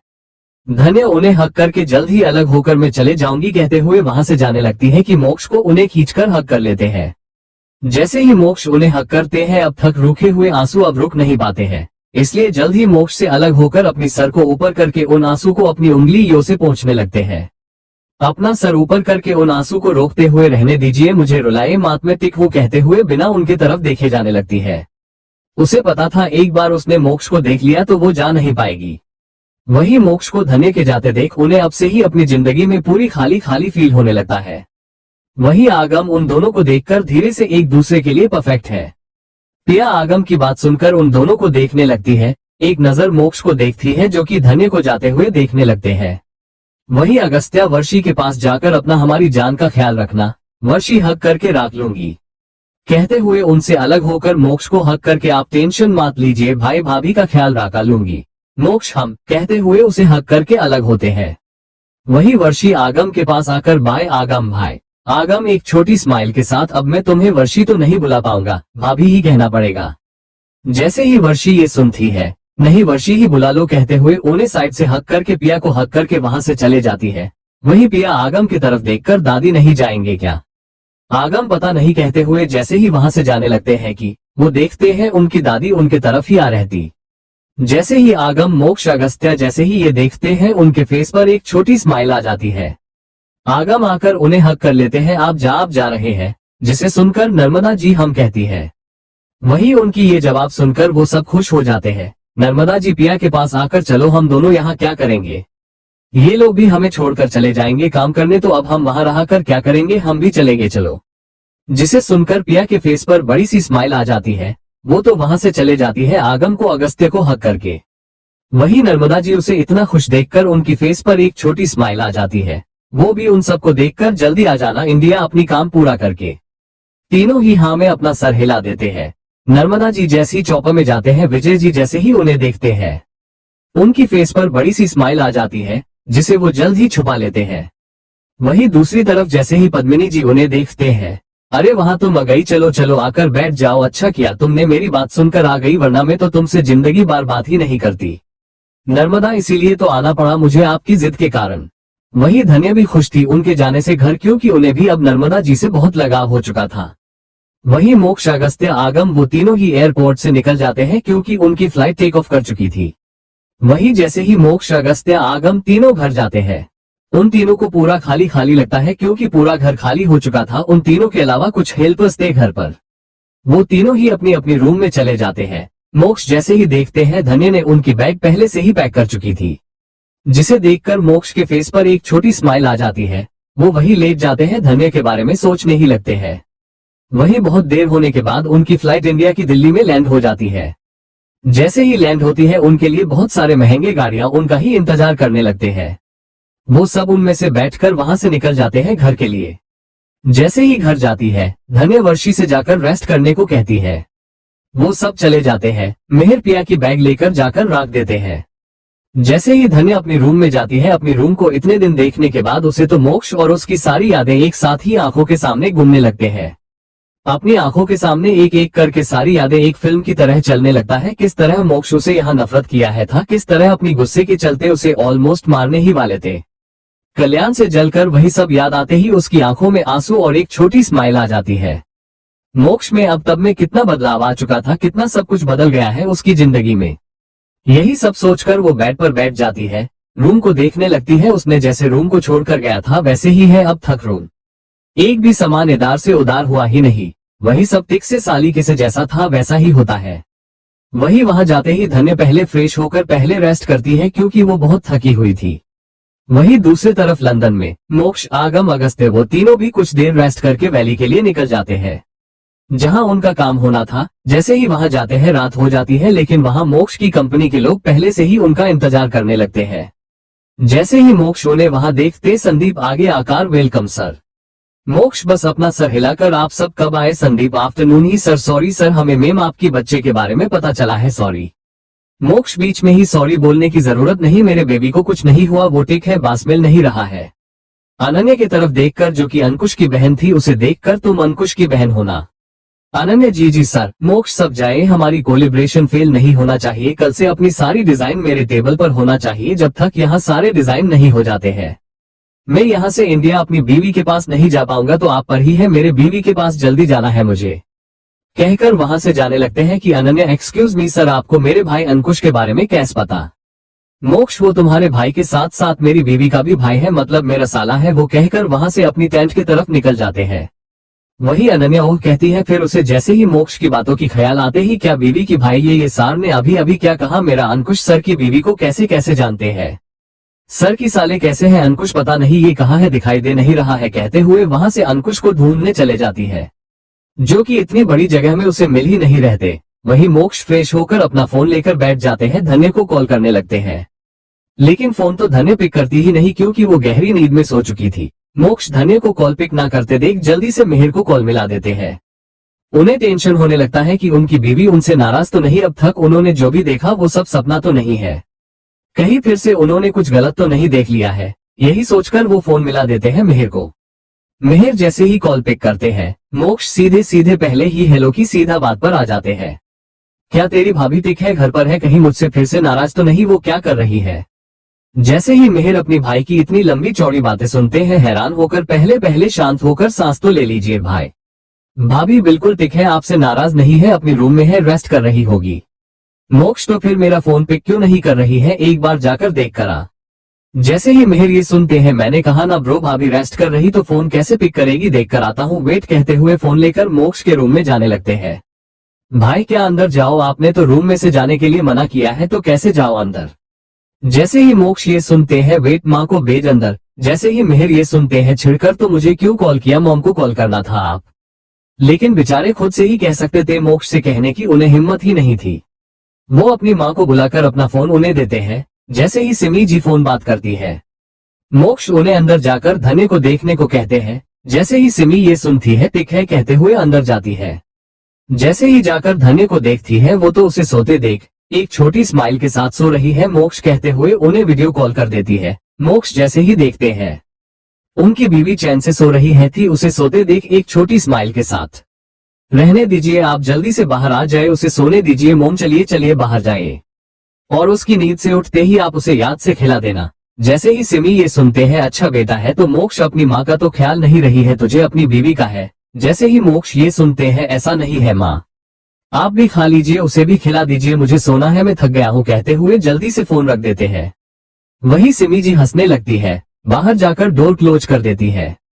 वही दूसरी तरफ नर्मदा जी तो अभी भी हल में थी, वो तो अपनी रूम में गई ही नहीं थी, बस आसपास उस घर को देखने लगती है जो कि हवेली थी, जिसमें एक समय आना उसका सपना था, जो उनकी जवानी में पूरा तो नहीं हुआ है, लेकिन अब जाकर उसने ये घर में कदम लगाया है। जैसे ही नर्मदा जी पूरी घर को देखने लगती है कि उसकी आंखों में आंसू थे, क्योंकि उनकी ये बहुत यादें सता रहे थे, इसलिए कहीं कोई उनकी आंसू न देख ले, यही डर कर वो वहां से बाहर गार्डन में चले जाती है, जहां कोई नहीं था, सिर्फ वो अकेले बैठकर रो रही थी। उनकी यादें फिर से ताजा हो जाती है, वो अपनी आंसू को साफ करते हुए, इतने साल लग गए हैं मुझे यहाँ आने के लिए, कहते हुए उनकी फेस पर एक छोटी स्माइल होती है, साथ ही साथ उनकी आंखों में आंसू थे, पता ही नहीं चलता वो खुशी के आंसू या दर्द के आंसू, कुछ पता चलता ही नहीं। वहीं रणविजय जी बड़ी सी स्माइल के साथ अपनी रूम में आकर एक बड़ी सी स्माइल के साथ खड़े हो जाते हैं, खीर के बाहर देखने लगते हैं। खुद से ही आज जिससे वो प्यार करते हैं वो लड़की इतने साल बाद उनके घर पर आई है, वही काफी थी उनके लिए। वही पद्मिनी जी खुश होकर, लगता है आप बहुत खुश हैं, कुछ खुशी की बात है क्या? विजय जी मुड़कर, इतने दिन बाद घर आया हूं ना इसलिए खुश हूँ, बस वही है, इसे ज्यादा और कुछ नहीं है। वही विजय जी ये कहकर फिर से जैसे ही बाहर देखने लगते हैं, नर्मदा जी को वहां बाहर देखकर, नर्मदा बाहर क्या कर रही है, उसे अच्छा नहीं लग रहा है क्या यहाँ आकर, कहते हुए वहां से बाहर जाने लगते हैं कि पद्मिनी जी हैरान होकर, आप जा कहाँ रहे हैं? विजय जी बाहर जाकर आता हूँ, कुछ खुली हवा लेकर आता हूँ, कहते हुए वहां से चले जाते हैं। जैसे ही बाहर जाते हैं नर्मदा जी तो रो रही थी, जिसे देखकर विजय जी थोड़ा दूर से उन्हें देखकर फिर जाकर खुद से हिम्मत करके आगे जाकर उनसे दूर उनकी साइड में बैठ जाते हैं।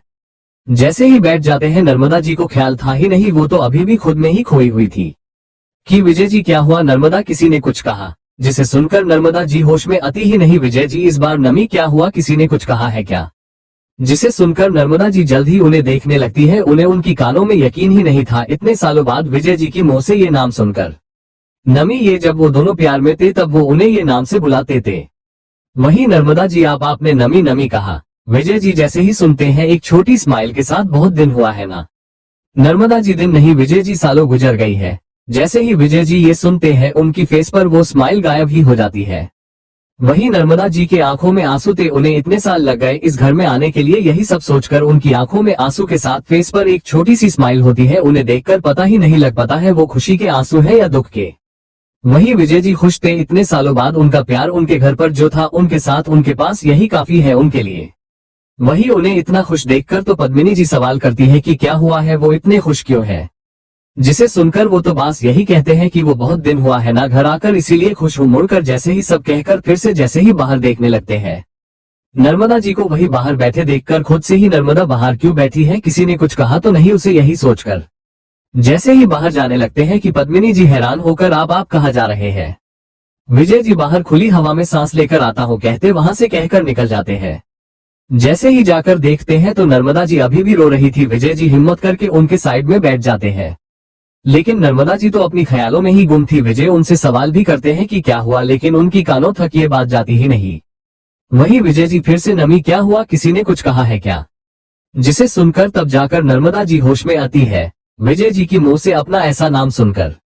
आपने अभी अभी नमी कहा ना? विजय जी एक छोटी स्माइल के साथ, बहुत दिन हुआ है ना ये नाम से तुम्हें बुलाया ही नहीं। जिसे सुनकर नर्मदा जी दिन नहीं सालों गुजर गए हैं। जैसे ही विजय जी ये सुनते हैं उनकी वो स्माइल तो गायब ही हो जाती है। वही वो फिर से सवाल करते हैं कि क्या हुआ? नर्मदा जी उन्हें बता देती है कि ये तो खुशी के आंसू है, जिसमें घर में वो आने का सपना देखा है, आज वो पूरा हुआ है तो रोना तो आएगा ही। कहते हुए आगे देखने लगते हैं। दोनों ऐसे ही शांत होकर आगे देखने लगते हैं। वहीं दूसरी तरफ टाउनशिप में अनन्या को तो अंकुश मिल नहीं पाया था, लेकिन उन्हें इमरान से मिल जाती है, जो कि अंकुश के बारे में पूछते हुए आगे जाने लगती है कि पूरी बड़ों की एरिया पथरीली जमीन होने के कारण उसका हिल मुड़ जाता है, सीधा गिरने ही वाली होती है, किसी की बाहों में होती है। इस वक्त गिरने की डर से तो अनन्या कसकर आंखें बंद कर लेती है, लेकिन जैसे ही देखती है वो तो नीचे गिरी ही नहीं, ये सोचकर। जैसे ही अपने सामने इमरान को देखती है, जो उसे भी ज्यादा शौक से उसे ही देखने लगते हैं। अनन्या ही उनसे पहले होश में आकर जल्दी से खड़े होकर आप इमरान जी यहाँ कहते हुए खुश होकर उन्हें हग ही कर लेती है। इमरान की आंखें तो शौक से एक धाम से बड़ी हो जाती है। एक तो वो अनन्या को वहां देखकर शौकते, जैसे ही उसकी साइड से निकलकर जाने ही वाले होते हैं कि तभी अनन्या का पैर तो मुड़ ही जाता है। तभी इमरान ना चाहते हुए भी उनके पास चले जाते हैं। इसी से वो शौकते, उन्होंने ये क्या कर दिया है, वो तो इस लड़की से दूर भाग रहे थे ना, उसके इतने पास कैसे आ गए हैं वो। यही सब सोचने लगती है कि अनन्या ही उन्हें इस तरह हक कर लेती है, जिसे तो उनकी आंखें और शौक से बड़े हो जाते हैं।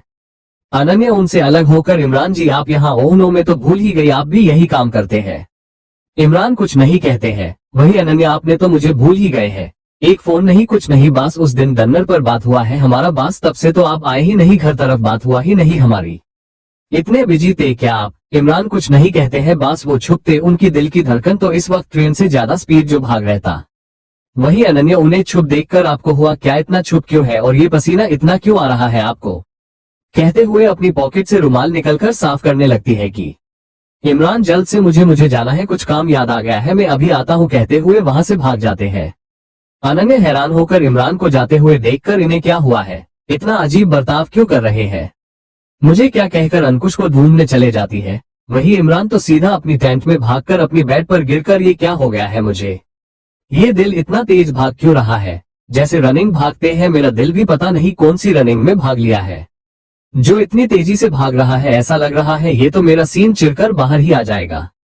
आप क्यों आए हैं मेरे सामने, अनन्या जी मुझे बिरयानी से प्यार है, आप नहीं चाहिए मुझे, कहते हुए एक छोटे बच्चे की तरह अपनी सर पर पिल्लो रखकर बेड पर गोल गोल रोल होने लगते हैं। अपने ख्यालों को रोकना चाहते थे। वही अनन्या तो जैसे तैसे करके अंकुश को ढूंढ लेती है।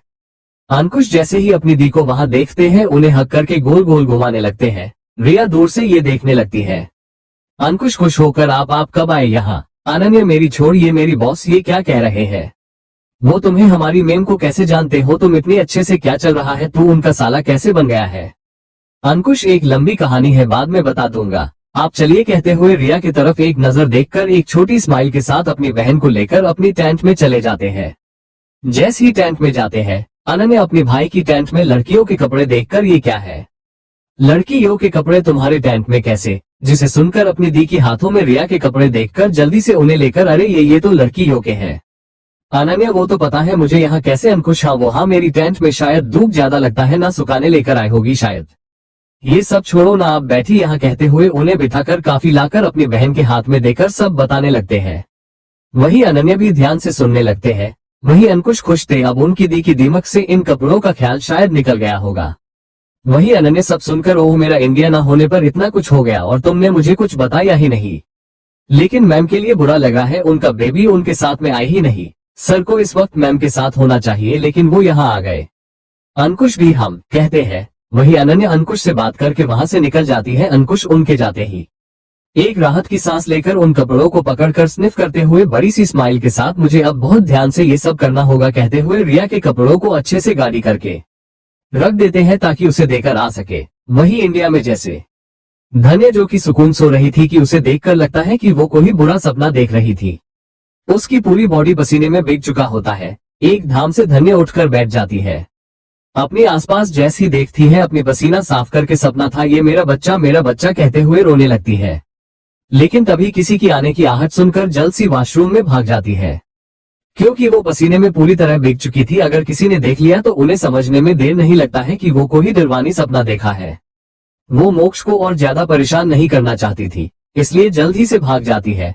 शावर लेने लगती है। सिमी जी जैसे ही वॉशरूम में पानी की आवाज सुनती है, धन्या बेटा तुम टिक हो ना। धन्या हाँ माँ टिक हो, आप जाए मैं आती हूँ। सिमी जी जल्दी आना, सब डिनर के लिए तुम्हारा वेट कर रहे हैं। धन्या उन्हें हाँ बोलकर फ्रेश होकर रेडी होकर नीचे चले जाती है। आज उसने बहुत दिन बाद फिर से साड़ी पहना था। क्योंकि अब उसका बड़ा सा पेट जो नहीं था।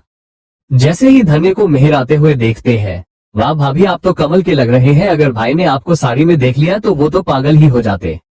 धन्य ऐसा कुछ नहीं होता, चलो भूख लगी है, तारीफ से पेट नहीं भरना साहब, खाने से पेट भरता है, चलिए। मेहर वो एक धाम इतना चेंज ये कैसे हुआ है। धन्य बस ऐसे ही चलो अब कहते हुए मेहर के बाहों में हाथ डालकर वहां से वो दोनों ही चले आते हैं। जैसे ही धन्य को सब देखते हैं वो कुछ बोल पाते, मेहर बीच में ही वेट वेट यही कहना चाहते ना आप भाभी बहुत प्यारी दिख रही है। मैंने भी यही कहा, चलिए चलिए अब खाते हैं, कहते हुए वहां से जाकर सीधा डाइनिंग एरिया में चले जाते हैं। वही धन्य सब उसकी तारीफ करने लगते हैं। वही मेहर धन्य की एक फोटो छुपके से लेकर अपनी भाई को सेंड करते हैं। नीचे कैप्शन भी लिखते हैं कि ऐसा कोई नहीं होगा, इन्हें देखकर पागल नहीं होगा, खुशकिस्मत वाले हैं हम जो पास से इन्हें देख रहे हैं, वरना कुछ लोग होते हैं जो ये खूबसूरती को दूर से ही देख पाएगा, कहते हुए लिखकर अपनी भाई को सेंड कर देते हैं। वही वो सब बैठकर खाने लगते हैं। पिया को ऐसा लगता ही नहीं कि वो पराई घर में आई है, ऐसा लगता है उसे ये तो उसी का ही घर है, सब उसे अच्छे से बात करते हैं। पिया तो बार बार धन्य को ही देखने लगती है। इतना सब कुछ हो गया है, धन्य ने उसे कुछ कहा ही नहीं, नहीं उसे सुना या ही नहीं उसे गलत कहा है, उसने तो कुछ भी कहा ही नहीं। वही मेहर जो कि धन्य के साथ बैठकर खा रहते कि भाभी वेट हम दोनों एक सेल्फी लेते हैं। धन्य लेकिन क्यों मेहर ऐसे ही कहते हुए वो दोनों ही एक सेल्फी लेते हैं। मेहर वो फोटो को स्टेटस लगा देते हैं, इंस्टा में स्टोरी लगाकर स्नैप में स्नैप डाल देते हैं, डनर विद माई ब्यूटीफुल भाभी कहकर कैप्शन के साथ। वही मोक्ष जैसे ही डनर करके धन्य को कॉल करने के लिए जैसे ही फोन देखते हैं, मेहर की MSG की नोटिफिकेशन देखकर जैसे ही उस पर क्लिक करते ही जैसे ही धन्य की फोटो देखते हैं, उनकी हाथ से फोन छूटकर नीचे ही गिर जाता है। जल्दी से अपनी फोन लेकर देखते हैं, उनकी दिल तो मानो फोटो में धन्य को साड़ी में देखकर ही जोर जोर से धड़कने लगता है। मेहर ने जो लिखा जैसे ही पढ़कर उनकी पकड़ फोन पर कस जाती है। वही मेहर जो अभी भी फोन में उनकी भाई ने देखा या नहीं ब्लू टिक आया ही नहीं वही देखने लगते हैं। जैसे ही मेहर देखते हैं ब्लू टिक आया है, जल्दी से एक और MSG सेंड कर देते हैं कि जाकर मेरी पूरी सोशल मीडिया चेक करिए, जेल ना मात कहते हुए MSG सेंड करके फोन ही स्विच ऑफ कर लेते हैं। जैसे ही मोक्ष ये MSG देखकर जल्दी से मेहर की सारे सोशल मीडिया अकाउंट चेक करते हैं। जैसे ही धन्य के साथ मेहर की फोटो देखते हैं गुस्से उनकी शक्ल लाल ही हो जाती है। वही मेहर को गुस्से कॉल करते हैं लेकिन उनका फोन ऑफ आने लगता है। मोक्ष समझ जाते हैं कि उसने ये सब जानबूझकर किया है। मोक्ष कैसे देख सकते हैं उनकी बीवी को किसी और के साथ। वो वर्षी को कॉल करते हैं, मेहर को फोन देने को कहते हैं। वर्षी जैसे ही मेहर को फोन देती है, मेहर लेना तो नहीं चाहते लेकिन ना चाहते हुए ले लेते हैं, वरना उनका भाई तो सबको फोन करते, वरना वो खुद ही आकर उनकी गला दबा भी सकते हैं। मेहर हाँ हेलो भाई क्या हुआ है। मोक्ष बिना देर करे सारी की सारी फोटोज डिलीट कर, अभी के अभी डिलीट कर। और तूने ये क्या किया, अब तक मैंने धन्य को सबके सामने अपनी बीवी बनाकर इंट्रोड्यूस किया ही नहीं, तुमने भाभी क्यों कहा है। हाँ मेहर भी छिड़कर मैं पागल नहीं हूँ, बास आपके ही लगाया है वो सब। मोक्ष जैसे ही ये सुनते हैं उन्हें थोड़ा चैन मिलता है, लेकिन पूरी नहीं, अपना फोन निकल और डिलीट कर मेरे सामने सब फोटोज को, वरना तेरी स्पोर्ट्स कार का सपना सपना ही रहेगा। मेहर नहीं नहीं कर रहा हूँ, देखिए देखिए कर दिया है। वीडियो कॉल में उन्हें सब फोटोज डिलीट करके दिखा देते हैं। मोक्ष चीड़ कर पागल नहीं हूँ, परमानेंटली डिलीट कर। मेहर ना चाहते हुए धन्य की फोटोज डिलीट कर देते हैं। वही मोक्ष को ही सीक्रेट फाइल तो नहीं है फोन में। मेहर छिड़कर बास करिए भाई, भाभी है वो मेरी, ऐसा सीक्रेट फाइल में क्यों रखूंगा उनकी फोटोज। मोक्ष ठीक है चल रख दो कहकर फोन रख देते हैं, लेकिन मोक्ष को चैन मिलता ही नहीं। वो तो अपना लैपटॉप लेकर मेहर की फोन को हैक कर लेते हैं। पूरा फोन चेक करते हैं, कहीं धन्य का और कोई फोटो तो नहीं, लेकिन उन्हें एक फोटो भी मिलता ही नहीं। ये देखकर मोक्ष खुद से सॉरी नहीं, मुझे भरोसा है तुम पर, मेरा भाई हो तुम, लेकिन क्या करूं मेरी बीवी इतनी खूबसूरत है कि मैं इसे सारी लड़कों से दूर रखना चाहता हूं। उसकी फोटोज मेरे फोन में ही रहना चाहिए, किसी और के नहीं। वही मेहर तो अपना फोन स्विच ऑफ करके लेट जाते हैं। मोक्ष जैसे ही मेहर धन्य की फोटो देखते हैं गुस्से मेहर को कॉल करते हैं, लेकिन मेहर का फोन लगता ही नहीं। मोक्ष सीधा वर्षी को कॉल लगाकर सीधा सीधा वर्षी से कहते हैं कि मेहर को कॉल करने को कहते हैं। वर्षी जैसे ही मेहर के रूम में जाती है, मेहर को जैसे ही फोन देती है, मेहर न चाहते हुए भी फोन ले लेते हैं।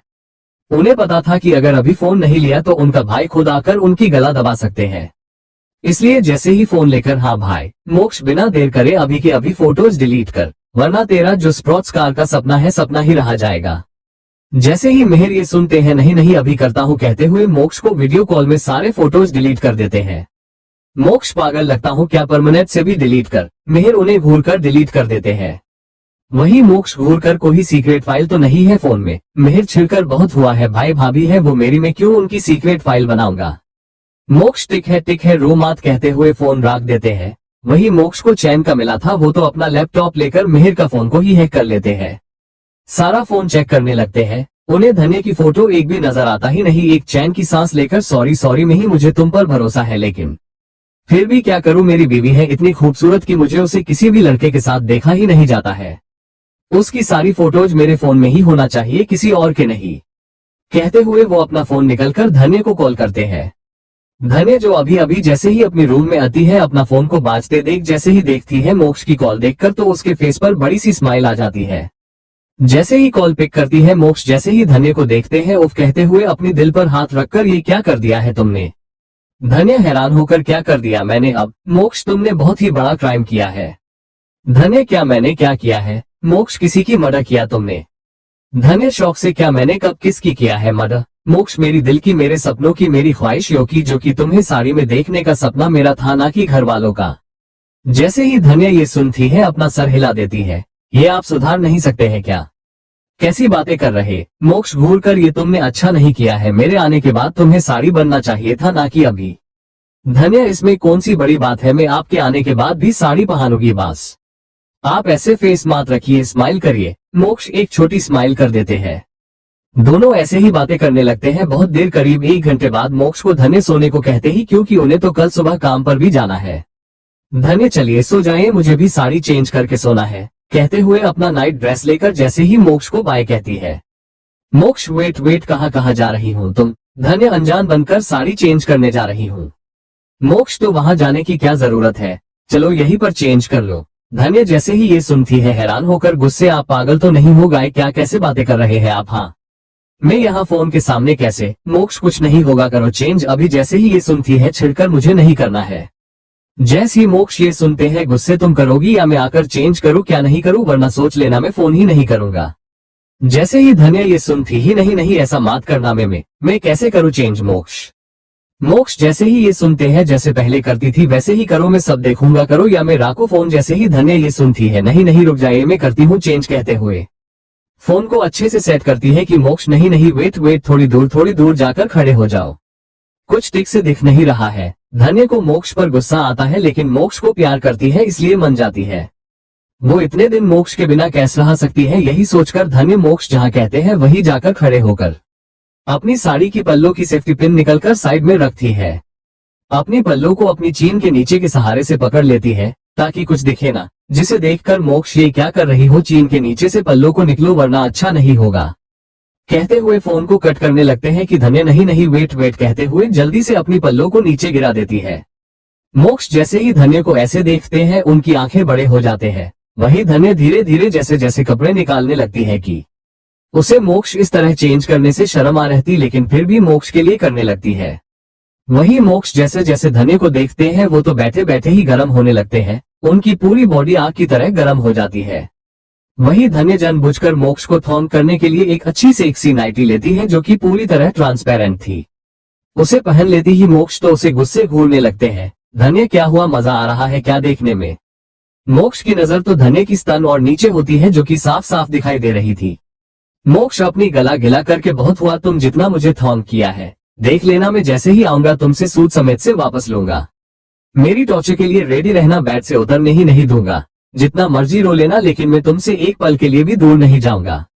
जब तक हमारी पूरी क्रिकेट टीम रेडी नहीं हो जाती, हमार रात यही सब करेंगे, कहते हुए अपनी फोन में धन्य को किस करके वहां से जल्दी से निकल जाते हैं, फोन को फेंक कर।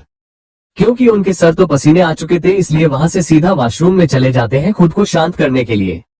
वही दूसरी तरफ अंकुश तो अपनी बीवी के कपड़ों को जो वही थे कल रात के, उन्हें स्निफ करते हुए आज रात आ क्यों नहीं रही है। वही रिया अपनी भाई के सोने का वेट कर रही थी, कब इमरान सो जाएगा, वो कब जाएगी। जैसे ही इमरान तो डरकर अपनी बहन के साथ उसकी टेंट में ही रहते हैं डरकर। वही रिया तो अंकुश को एमएसजी करती है कि उनका भाई पता नहीं क्यों सो नहीं रहा है, इसलिए वो आज नहीं आ पाएगी, यही एमएसजी कर देती है।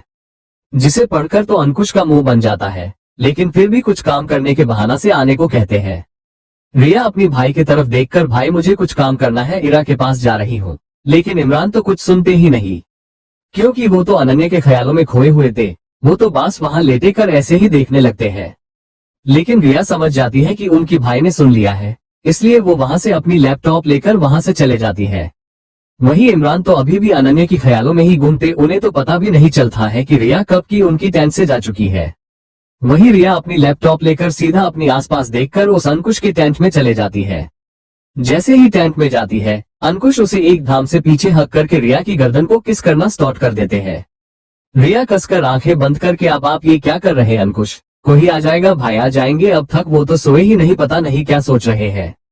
बस मुझे जाना होगा जल्द ही। लेकिन अंकुश तो रिया की एक बात तक सुनते ही नहीं, वो तो अपना काम करना स्टार्ट ही कर देते हैं। उनका एक हाथ बार बार रिया की पूरी बॉडी को प्रेस करने लगता है, उनकी हाथ तो रिया के स्तन को बार बार प्रेस करने लगता है। रिया अपनी आंखें कसकर बंद करके प्लीज प्लीज रुक जाए अंकुश, आप ये क्या कर रहे हैं कहते हुए अंकुश की हाथ जो बार बार रिया की स्तन को टच करते हुए प्रेस कर रहे थे, रिया उन्हें झटकते, ये क्या कर रहे हैं अंकुश। वही अंकुश तो आज रिया की एक नहीं सुनने वाले थे, वो तो रिया की हाथ से लैपटॉप लेकर चलो बहुत हुआ, साइड में रखकर मुझसे नहीं होगा, अब इतने दिन हो गए हैं हमने कुछ किया ही नहीं, कल भी तुमने कुछ करने ही नहीं दिया, तुम्हारे लिए मैं मान गया हूँ लेकिन अब मुझसे और नहीं होगा, मुझे इसे छुपाया नहीं जाता है, देखो ये कहते हुए रिया की हाथ को अपनी हार्ड पार्ट में रख देते हैं। रिया एक नजर अंकुश को देखती है जो कि पूरी पसीने में भीग चुके थे क्योंकि वो खुद को बहुत दिनों से कंट्रोल करके बैठे थे। वहीं रिया की तरफ अंकुश लाचारी से देखने लगते हैं, ताकि वो हाँ बोल और वो रिया के साथ वो सब कुछ कर सके। रिया अंकुश को ऐसे देखकर वो यहाँ करना तो नहीं चाहती थी, लेकिन अंकुश की हालत उसे देखा ही नहीं जाता है, इसलिए अंकुश की तरफ देखकर बास एक बार करिए, मुझे जल्द ही टेंट में भी जाना है। वहीं अंकुश तो जैसे ही ये सुनते हैं बास उनके लिए तो एक बार ही काफी था, वो बड़ी सी स्माइल के साथ टिक है, एक बार ही सही, भूखे रहने से तो अच्छा ही होगा चाय बिस्किट खाना। वो जल्दी से अपनी कपड़े निकालने लगते हैं, रिया इनमें उनकी मदद करती है। वहीं अंकुश जैसे ही अपनी कपड़े निकालते ही रिया भी जैसे अपनी कपड़े निकालने लगती है, अंकुश उसकी हेल्प करते हैं, जैसे ही दोनों अपने कपड़े निकाल देते हैं। अंकुश रिया को कमर से पकड़कर धीरे धीरे रिया की नेक से लेकर गला होठों को चूमते हुए उनकी होठ अब नीचे उतरने लगते हैं। रिया उनकी एक एक किस से बहुत ही बेचैन होने लगती है, उसकी रोंगटे अंकुश की एक एक किस से खड़े हो जाते हैं। वहीं अंकुश के हाथ तो धीरे धीरे रिया की पाट को बुरी तरह से प्रेस करते हुए रब करने लगते हैं। रिया की तो हाँ यही निकल जाती है, वो तो अंकुश की बाजू पर अपनी नाखून चुबाने लगती है। अंकुश लेकिन तभी रुकने वाले नहीं थे, रिया की सांसें समय के साथ तेज और तेज होने लगता है। वहीं उस टेंट में वो दोनों देखते ही एक हो जाते हैं फिर से। दोनों ही तेज तेज सांसें उस रूम में सुनाई देती हैं जो कि बहुत ही तेज से आ रही थी। वहीं इंडिया में तो प्रेम तो आकाश से गुस्सा थे, वो कैस उन्हें अपनी पहले फैमिली के बारे में बता सकते हैं क्या, वो उनके बारे में उनकी पहले फैमिली को बताते क्या नहीं। उन्हें अंदर से यही जवाब मिलता है कि वो ऐसा नहीं करेंगे, उन्हें नींद आती ही नहीं। वहीं आकाश जी तो उस छोटे से बेबी को सुलाने लगते हैं, लेकिन वो बेबी सोने का नाम ही नहीं लेती है, वो तो बास रोने ही लगती है, जिसे बहुत मुश्किल से अशोक जी सुलाते हुए प्रेम के बारे में सोचने लगते हैं। वहीं टाउनशिप में मोक्ष खुद को कंट्रोल करके जैसे ही अपनी फोन देखते हैं, अपनी गार्ड को फोन करके पूरी जंगल आसपास के एरिया में अपनी छोटी सी जान को ढूंढने के लिए अब दूसरी टीम को भेजने को कहते हैं। यही सब बोलकर मोक्ष बेड पर लेटते ही कब जाकर उन्हें नींद आती है, ये हमें भी पता ही नहीं चलता है।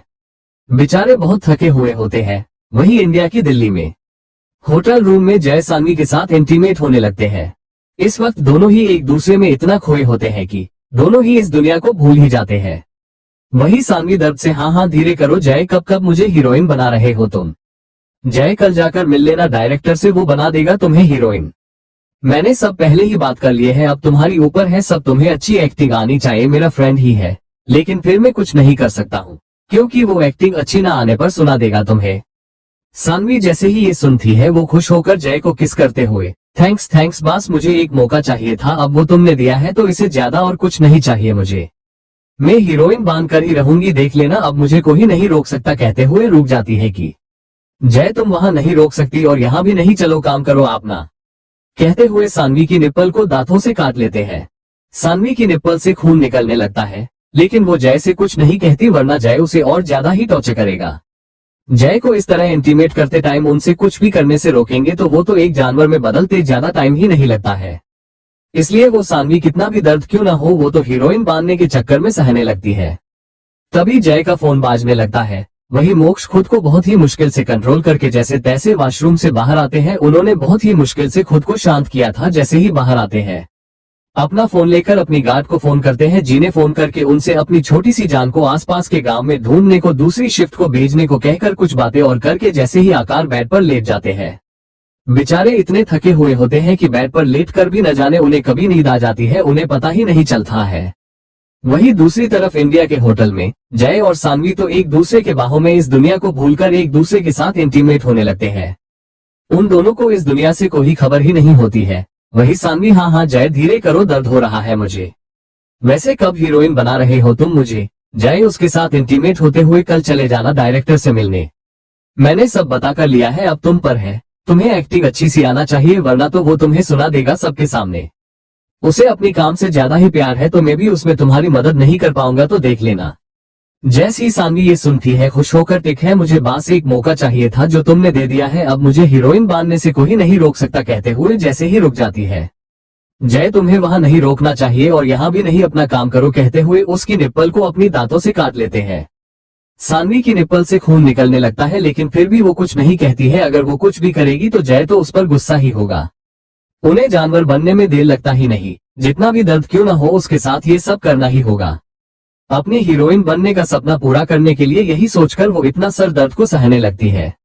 वही जय उसकी निप्पल को चूसते हुए उसके साथ इंटीमेट होने लगते हैं कि जय का फोन तभी बाजने लगता है। जय पहले तो फोन को इग्नोर कर देते हैं, लेकिन बार बार बाजने पर वो तो गुस्सा ही हो जाते हैं, क्योंकि उन्हें तो ये सब करते टाइम तो कोई डिस्टर्ब करना पसंद आता ही नहीं। इसलिए सानवी के ऊपर से आट जाते हैं। सानवी चैन की सांस लेने लगती है कि जय किसने कहा तुम्हें रोकना होगा, मैं रुका हूं, तुम नहीं, चलो अपना काम करो, कहते हुए सानवी को एक ही झटक में अपनी ऊपर बिठा लेते हैं। वही सानवी अभी ही बहुत थकी होती है कि जय तो थकने का नाम ही नहीं लेते हैं, वो तो बस ये एक कम ही जानते हैं इस दुनिया में, इस काम के अलावा उन्हें कुछ पता ही नहीं चलता है। वही सानवी थके होने के बावजूद भी जय के साथ वो सब करने लगती है। वही जय एंजॉय करते हुए फोन पिक करते हैं। जैसे ही कॉल पिक करते हुए, हाँ बोलो, इतनी रात में कॉल कैसे किया है? दूसरी तरफ से कोई कुछ कहते ही जय, ओक मैं अभी रुतवी को बताकर आता हूँ, कहते हुए जल्दी से सानवी को एक झटक में धक्का देकर, उठ जाओ मुझे जाना है, चुपचाप अपनी रूम में चले जाओ, मैं वही आता हूँ, मुझे कुछ काम आ गया है, कहकर जल्दी से वॉशरूम में चले जाते हैं फ्रेश होने। सानवी भी एक राहत की सांस लेती है, उसे तो अब जाकर चैन मिला है। सानवी को देखकर लगता है अब उसका टक्कर का उसे मिला है, वरना वो तो ये सब करने में बहुत ही खुश हो जाया करती पहले, लेकिन अब जैसे ही उसकी टक्कर के मिलने पर तो उसके पसीने छूट रहे हैं। वो तो बस ऐसे ही हीरोइन बांधने के लिए करने लगती है। खुद के कपड़े पहनकर सीधा अपने रूम में चले जाती है। जैसे ही रूम में जाती है, बेड पर धड़ाम की आवाज के साथ गिर जाती है। वही जय तो फ्रेश होकर कपड़े चेंज करके रुतवी के रूम में जाते हैं। जैसे ही रूम में जाते हैं, रुतवी तो अच्छी बच्चे की तरह टीवी में कोई शो देख रहे थे। जैसे ही जय को इतनी रात में देखकर, क्या इतनी रात को यहाँ कैसे, वो लड़की नहीं है क्या तेरे पास, वरना उस लड़की से बोर हो गया है क्या तू? जय ऐसा कुछ नहीं है, तुझे बताने आया हूँ कि तेरी फैमिली आ गई है। जैसे ही रुतवी ये सुनते हैं, बड़ी सी स्माइल के साथ क्या वो आ गई कहते हुए खड़े होकर चल फिर चलते हैं उनसे मिलने। जय रुतवी की हाथ को पकड़कर पागल हो गया है, क्या ऋतु देख एक बार टाइम क्या हो रहा है, इतनी रात को कैसे मिलेगा, वो सब सो रहे होंगे, कल सुबह चलते हैं। रुतवी, लेकिन मुझसे तो तब तक तो रोका ही नहीं जा रहा है, मैं कैसे कब तक रोकूं, मेरा अब इस दुनिया में सब है, मैं अकेला नहीं हूँ।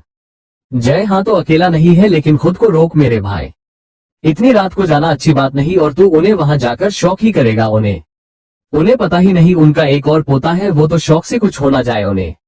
चलो, तू मुझे और शीना को दोस्त मन था है, फैमिली मना था ही नहीं। रुतवी, छिड़कर ऐसे नहीं है, तुम दोनों ही मेरी फैमिली है, वरना मैं इतने दिन तक जिंदा कैसे रह सकता हूँ, अकेले पान से ही मार जाता। जय, उन्हें घूर कर बंद कर, ऐसे बकवास बातें, ये कैसे बातें कर रहे हो तुम, कब से ऐसे बातें कर रहे हो, देखो हम है तुम्हारे पास। रुतवी, पता है मुझे, क्या वो लोग मुझे अपनाएंगे ना, क्या वो मुझे अपने साथ रखेंगे ना, अगर उन्होंने मुझे अपनी फैमिली से रखने से मना किया तो मेरा क्या होगा, मैं तो फिर से अकेले ही हो जाऊंगा।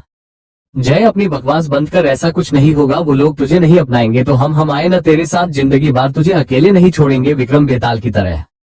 तो विक्रम में तेरा बेताल। रुतवी हंसकर, फिर शीना क्या है? जय, जैसे ही ये सुनते हैं, कुछ सोचकर, शीना वही पेड़ है जहां बेताल बार बार जाकर लटकता है। रुतवी जैसे ही सुनते हैं, उनकी तो हंसी निकल जाती है। वो दोनों वही बातें करते लेट जाते हैं। जय तो सो जाते हैं, लेकिन रुतवी की आंखों से नींद जैसे गायब सी थी, वो तो सोने को तैयार थे ही नहीं थे। अगले दिन अंकुश के टेंट में जैसे ही रिया की नींद खुलती है, खुद को अंकुश के बाहों में देखकर उसे की फेस पर पहले तो एक बड़ी सी स्माइल आ जाती है, लेकिन जैसे ही उसे कुछ एहसास होते ही उसकी तो एक धाम से पूरी नींद ही उड़ जाती है, एक धाम से उठकर बैठ जाती है। मैं पूरी रात यहाँ अंकुश के साथ क्या कर रही हूँ वो खुद से ही ओह गॉड, भाई ने देख लिया तो क्या हो जाता हमारा। अंकुश की बाजू पर मारकर ये इन्होंने अच्छा नहीं किया मेरे साथ, पूरी रात मुझे सोने ही नहीं दिया, जबकि वादा दिया था इन्होंने कि बस एक ही बार करने का वादा किया है इन्होंने, लेकिन अपनी वादा पर इन्होंने अमल किया ही नहीं। एक बार नहीं बल्कि पूरे 7 बार किया इन्होंने, मुझे सोने ही नहीं दिया है इन्होंने। कहते हुए जल्दी से अंकुश की बाजू पर गुस्से से मारकर, आपने मुझसे टिक नहीं किया है, आपने मेरे साथ ये टिक ही नहीं किया है, देख लेना इसकी साझा आपको मिलेगी। वहीं अंकुश रिया की बाजू पर मारते ही उनकी आंखें खुल जाती है। धीरे से अपनी आंखें खोलकर रिया को अपनी ऊपर खींचकर, बहुत हुआ बाद में साझा सुना देना, चलो सो जाते हैं, कहते हुए रिया को अपनी बाहों में बांध लेते हैं कि रिया गुस्से अंकुश की कान पर काट करके, बहुत हुआ आपका, दूर दूर रही है मुझसे, मेरी कमर मेरे पैरों में बहुत दर्द हो रहा है, दूर दूर रहे हैं आप, कहते हुए अंकुश की कान पर काट लेती है। अंकुश उसे जल्दी से अपनी बाहों से आजाद कर देते हैं। वहीं रिया उन्हें घूर कर खड़े हो जाती है, अपनी कपड़े को ढूंढने लगती है जो कि इस वक्त अंकुश के नीचे थे।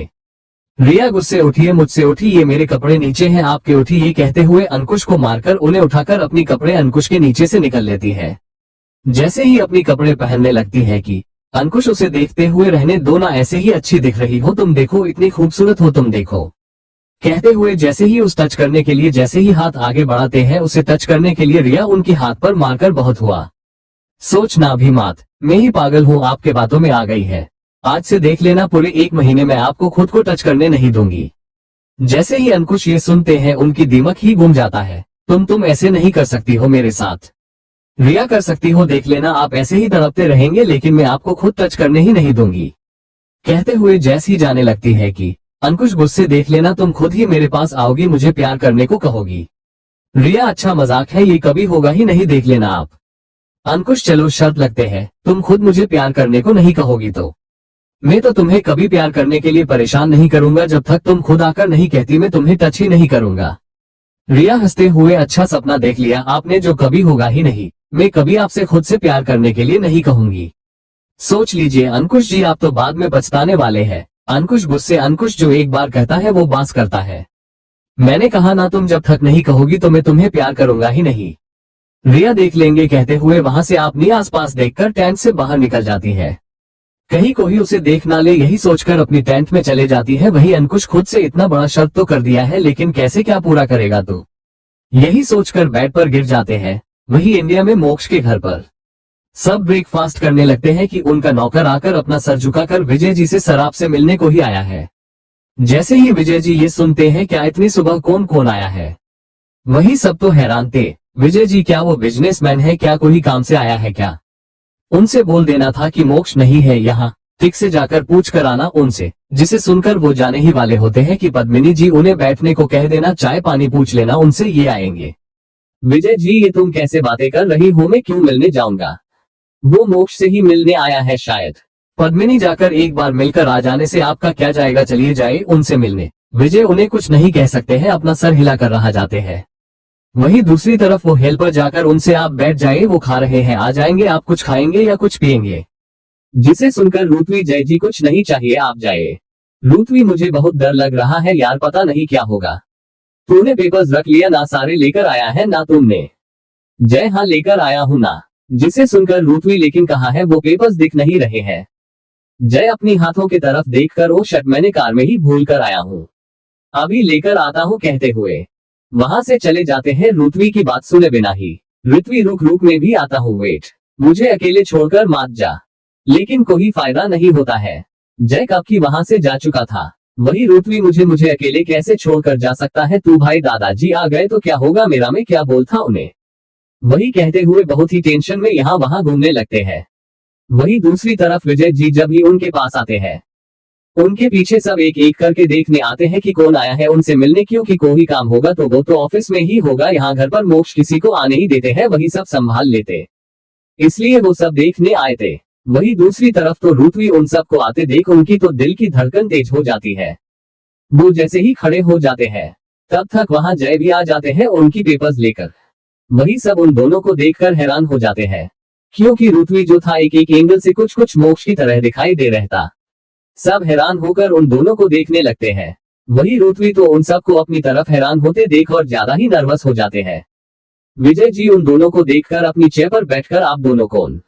उन्होंने अभी तक अपनी चश्मा लगाया ही नहीं, वरना रुतवी को देखकर वो तो मोक्ष ही समझ जाते। वही सिमी हैरान होकर उन दोनों को देखने लगती है। वही धन्य भी सब रुतवी को ही देखने लगते हैं। जय सॉरी सर, मुझे कुछ आपसे कुछ कहना है। वो कुछ बोल ही नहीं पाते हैं क्योंकि उन्हें समझ में आता ही नहीं। वही रुतवी सीधा उन पेपर्स को विजय जी को देते हैं। विजय पद्मिनी जी को कुछ बोल ही नहीं पाते हैं क्योंकि वो तो उन्हें प्यार नहीं दे सकते हैं, तो क्या वो उनकी इज्जत तो करते थे। वही हेल पर जाकर आप दोनों खड़े क्यों हैं? बैठ जाए ना साहब, खा रहे हैं, आते ही होंगे, आप कुछ लेंगे या खाएंगे चाय पानी? जिसे सुनकर जय रुतवी दोनों ही एक साथ, जी हमें कुछ नहीं चाहिए, आप जा सकते हैं। जिसे सुनकर वो हेल पर वहां से चले जाते हैं। उनके जाते ही रुतवी मुझे डर लग रहा है यार, मैं कैसे इन्हें मेरी बात समझाओ यार। जिसे सुनकर जय कुछ नहीं होगा मैं हूं ना। रुतवी तूने सब कुछ अच्छे से देख लिया ना, सारे पेपर्स रख लिया है ना? जय तू टेंशन क्यों ले रहा है, मैंने सब अच्छे से रख लिया है। रुतवी जैसे ही सुनते हैं लेकिन कहाँ है पेपर्स? जय अपनी हाथों में देखकर ओ शट, पेपर्स तो मैंने कार में ही भूल गया है, अभी लेकर आता हूँ कहते हुए बिना रुतवी के बात सुने भाग जाते हैं। रुतवी पीछे से रुक रुक यार, मुझे भी लेकर जाना, अगर दादाजी आ गए तो मैं उन्हें क्या कहता, मेरे लिए तो वेट कर ले। वो इतना ही कहते हैं कि विजय जी उनके पास आने लगते हैं। जैसे ही रुतवी ये देखते हैं उसकी दादाजी उनके पास आ रहे हैं तो उनकी तो दिल की धड़कन ही तेज हो जाती है। लेकिन जैसे ही उनकी पूरी फैमिली को देखते हैं कि वो भी आ रही है, इसे तो वो और ज्यादा ही डरने लगते हैं। दरअसल कोई घर पर आता ही नहीं, अनजान तो बिल्कुल ही नहीं। अगर ऑफिस का काम होता तो मोक्ष वही बाहर ऑफिस में ही संभाल लेते हैं, घर तक कोई आता ही। इसलिए वो सब देखने आते हैं कि कौन आया है घर पर। लेकिन जैसे ही सब रुतवी को देखते हैं उन सब के आंखें शौक से बड़े बड़े हो जाते हैं। दरअसल क्योंकि रुतवी एक एक एंगल से मोक्ष की तरह ही दिखने लगते हैं। सिमी धन्य तो हैरान होकर उन्हें ही देखने लगते हैं। विजय जी आकर अपनी चेयर पर बैठ जाते हैं। तब तक जय भी पेपर्स लेकर आ जाते हैं। जैसे ही विजय जी चेयर पर बैठते हैं, आप कौन? विजय जी दरअसल आपने चश्मा लगाए ही नहीं, वरना वो तो रुतवी को मोक्ष ही समझ बैठते। जय विजय की सवाल पर जी वो हम जी, मुझे कुछ कहना है। वो टेंशन में क्या बात कर रहे हैं ये उन्हें पता ही नहीं चल पाता है। रुतवी अपनी दोस्त की हाथों से पेपर्स लेकर विजय जी को देते हैं, हिम्मत करके खड़े हो जाते हैं। विजय जी उन पेपर्स को लेकर आसपास अपनी चश्मे को ढूंढने लगते हैं। ये देखकर रुतवी हिम्मत करके आगे जाकर अपनी दादाजी के सर से चश्मे निकलकर उन्हें लगा देते हैं। ये देखकर वहां खड़े सबके चेहरे पर एक छोटी स्माइल आ जाती है। वही विजय जी, पता है मुझे, मैं तो बस ऐसे ही कुछ ढूंढ रहता। विजय जी अब तक रुतवी को देखा ही नहीं था। रुतवी मुझे माफ कर दीजिए, मैं तो बस कहते कहते रुक जाते हैं। विजय जी उन पेपर्स को खोलते हुए, मुझे ऑफिस का काम नहीं देखना है, मोक्ष तो यहाँ है ही नहीं, तुम यहाँ आए क्यों? उसे ही मेल कर देते जैसे जैसे वो उन पेपर्स को पढ़ते हैं। ये तो डीएनए रिपोर्ट तुम मुझे क्यों दिखा रहे हो? तुम कहते हुए जैसे ही रुतवी को देखते हैं उनकी तो आंखें शौक से बड़े ही हो जाते हैं। मोक्ष मोक्ष तुम? लेकिन जैसे ही टिक से देखते हैं जल्द से तुम मोक्ष तो नहीं हो, कौन कौन हो तुम? जय जैसे ही ये सुनते हैं, आप खुद ही देख लीजिए इन पेपर्स को, आपको सारे सवाल इस पेपर में है। जैसे ही विजय जी ये सुनते हैं जल्दी से हैरान होते हुए भी पढ़ने लगते हैं। जैसे जैसे वो डीएनए के रिपोर्ट्स को देखते हैं उनकी हाथों से तो पेपर छूटकर नीचे ही गिर जाती है। जैसे ही सब ये देखते हैं, पद्मिनी जी क्या हुआ क्या हुआ, आप ठीक तो है ना, क्या हुआ आपको? जिसे कि जवाब में तो विजय जी हैरान होकर उन्हें देखने लगते हैं। उनकी आंखें तो सिर्फ और सिर्फ रुतवी पर ही थे, वो तो बस हैरान होकर उन्हें ही देखने लगते हैं। जिसे देखकर जल्दी से मिहिर भागकर उन रिपोर्ट्स को देखते हैं, जिसे देखकर उनकी दादाजी इतने हैरान हो चुके हैं। जैसे जैसे मिहिर भी पढ़ने लगते हैं उनकी आंखें तो हैरानी सी बड़े हो जाती है, उनकी पकड़कर फाइल पर कस जाती है। वही सिमी धन्य वर्षी सब एक साथ ही उन्हें पूछने लगते हैं कि क्या हुआ है, जिसके बदल में मिहिर तो उन्हें कुछ नहीं कहते हैं। वही धन्य ही जल्दी से मिहिर की हाथों से फाइल लेकर जैसे जैसे पढ़ती है, उसका मुंह तो खुला का खुला ही रह जाता है। वो हैरानी से रुतवी को देखने लगती है। वही वर्षी धन्य से, आप तो बता दीजिए भाभी क्या हुआ है, भाभी बोल दीजिए क्या हुआ है, सब ऐसे शौक क्यों है? धन्य धीरे से, वो ये लड़का हमारी मिहिर का भाई है। वर्षी हैरान होकर, क्या मिहिर भाई का भाई, मतलब क्या है आपका? सिमी जी का मुंह तो खुला ही रह जाता है। जिसे सुनकर धन्य मतलान ये है कि ये लड़का तुम्हारी चाचा का बेटा है। वर्षी, क्या चाचा? वो तो कब की घर छोड़कर चले गए हैं ना चाची, उनका तो डाइवोर्स हो चुका है ना, फिर इतना बड़ा लड़का कैसे? मिहिर गुस्से उस फाइल को फेंक कर, मेरा कोई भाई वही नहीं है। रुतवी के पास आकर, बहुत हुआ, कौन हो तुम? निकलो निकलो तुम यहाँ से, कौन हो तुम? मेरी मोम डैड की डाइवोर्स हो चुका है तो तुम कैसे में नहीं मन था, निकलो यहाँ से। कहते हुए वहां से कहते हुए रुतवी की बाजू को कसकर पकड़कर वहां से लेकर जाने लगते हैं कि रुतवी जय मेहर को समझाने लगते हैं कि उसे छोड़ने को, जहां मेहर तो इतने गुस्से में होते हैं कि किसी की नहीं सुनते हैं। जय भाग आकर सिमी पद्मिनी जी धन्य के सामने देखिए देखिए आंटी मेरा दोस्त टूट जाएगा, वो बहुत मिस करता है आपको, अपनी फैमिली के लिए तरस रहा है वो लड़का, आप प्लीज, हम झूठ नहीं कहा रहे हैं, उसकी बात एक बार तो सुन लीजिए प्लीज, उन्हें रोक लीजिए, उसे एक फैमिली की जरूरत है, वो टूट जाएगा आंटी प्लीज उन्हें रोक लीजिए, मेरे दोस्त दिल टूट जाएगा, हम सच कह रहे हैं, ये इस घर का ही बेटा है, प्लीज रोक लीजिए प्लीज। सिमी जी जल्दी से होश में आकर जो कि अभी अभी जो हुआ है उसके बारे में ही सोचने लग गई थी। वहीं सिमी जी मेहर की तरफ एक नजर देखकर फिर एक नजर रुतवी की तरफ देखती है, जो कि मोक्ष की तरह साफ साफ दिखाई दे रहता, जिसे सिमी जी को यकीन ही हो जाता है ये लड़का सच ही कह रहा है, इसलिए जल्द से मेहर को रोक लेती है। सिमी जी मेहर रोको, लेकिन मेहर उनकी एक नहीं सुनते हैं। वहीं मेहर इतने गुस्से में होते हैं कि रुतवी के बाजू को छोड़ने का नाम ही नहीं लेते हैं। वही सिमी जी गुस्से में आकर मेहर मैंने कहा छोड़ो, मेहर भी गुस्से में नहीं माँ आज नहीं, आज आप कुछ नहीं कहेंगे, मैं कुछ नहीं सुनने वाला हूँ, ये लड़का कुछ भी पेपर दिखाएगा तो हम वो सब मानने लग जाए क्या, मैं नहीं मानता। कहते हुए रुतवी को एक नजर देखकर वहां से लेकर जाने लगते हैं कि सिमी जी एक जोर की थप्पड़ मेहर को लगा देती है। मेहर जैसे ही थप्पड़ खाते ही उनकी कदम तो वही रुक जाते हैं, सब हैरान होकर मुंह खोल कर देखने लगते हैं। मेहर गुस्से में इतना ही बोल पाते हैं कि सिमी जी गुस्से छुप एकदम चुप, पहले किसी की बात सुनो फिर बाद में कुछ कहना। मेहर गुस्से आपको पता है ना ये मेरा भाई कैसे हो सकता है, सिमी गुस्से क्यों नहीं हो सकता है, तुम्हें भी ये बात पता है कि तुम्हारे डैड की तरह मोक्ष है, इसे देखो एक बार ये मोक्ष की तरह नहीं दिख रहा है क्या, हाँ बोलो, इस डीएनए का भी क्या जरूरत है, ऐसे ही पता चल रहा है कि ये तेरा भाई है, होश में आ मेरे बच्चे, होश में आकर देख तेरा एक और भाई है। मेहर गुस्से मेरा कोई भाई नहीं मोक्ष भाई के अलावा कहकर वहां से चले जाते हैं। वही सिमी जी उन्हें आवाज लगा कर थक जाती है कि मेहर सुनने का नाम ही नहीं लेते हैं। वही मेहर के जाते ही सब एकदम शांत ही हो जाते हैं। जैसे ही देखते रुतवी अभी वैसे ही खड़ा है। सिमी जी आगे जाकर उन्हें कुछ बोल पाती, रुतवी ही इसे पहले मुझे माफ कर दीजिए आंटी, मुझे नहीं पता मेरे यहाँ आने पर भाई इतना गुस्सा हो जाएंगे, मैं तो बस अपनी फैमिली के लिए आया था, लेकिन ये सब कुछ हो गया है, मुझे माफ कर दीजिए आंटी, आप भाई को बुला लीजिए, मैं चले जाता हूँ, अब कभी आपको थॉम नहीं करूंगा, मैं चलता हूँ। जय आजा घर कहते कहते रुक कर, हमारे पास तो घर है ही नहीं, होटल चलते हैं चल, कहते ही जय कुछ बोल ही वाले होते हैं कि रुतवी नहीं कुछ मत बोल तू चल यहाँ से, कहते हुए जय को घूरते ही जय वहां से जैसे ही उनसे आगे जाते हैं कि रुतवी सबके तरफ एक बार देखकर, जो कि उनकी ही फैमिली थी जो कभी उनकी होगी नहीं, आगे जाकर यही सोचकर उनकी आंखों में आंसू आ जाते हैं। लेकिन उन सबको एक नजर देखकर मुझे माफ कर दीजिए, मैं चलता हूँ, आगे नहीं आऊंगा, मेरे कारण आपको कोई प्रॉब्लम नहीं होगा, माफ कर दीजिए एक बार के लिए, कहकर वहां से जाने ही लगते हैं कि सिमी जी उनकी हाथ को रोक लेती है। जैसे ही रुतवी जैसे ही मुड़कर देखते हैं, सिमी जी एक छोटी स्माइल के साथ आंखों में आंसू के साथ, मेरा बच्चा कहीं और जाने की जरूरत नहीं है, ये घर इन सबका जितना है उतना तुम्हारा भी है, तुम कहीं नहीं जाओगे। रुतवी ये आप कैसे बातें कर रहे हैं आंटी, भाई गुस्सा हो जाएंगे मेरे यहाँ होने से, देखो वो इतना ही कह पाते हैं कि सिमी जी रुतवी के गल पर एक जोर की थप्पड़ लगा देती है। रुतवी हैरान होकर उन्हें देखते हैं तो सिमी जी आंटी नहीं हो, मैं तुम्हारी माँ हूँ, माँ कहो मुझे। जैसे ही रुतवी ये सुनते ही उनकी आंखों से तो आंसू ही गिर जाती है, उनके मुंह से धीरे से माँ ही निकल जाती है, जिसे सुनकर सिमी जी उन्हें अपनी सीने से लगा लेती है। रुतवी भी उन्हें अपनी बाहों में बांधकर रोने लगते हैं। इतने साल वो तो यही प्यार के लिए तरस रहे थे, आज जाकर उन्हें ये प्यार मिला है अपनी बड़ी माँ की बाहों में, आज जाकर उनका ये सपना पूरा हुआ है। जय जो कि जैसे ही देखते हैं उनकी एक फोटो लेते हैं, उनकी आंखों में आंसू ही आ जाते हैं, वो अपनी दोस्त के लिए खुश थे, आज जाकर उनका दोस्त का सपना पूरा हुआ है। Thanks for watching.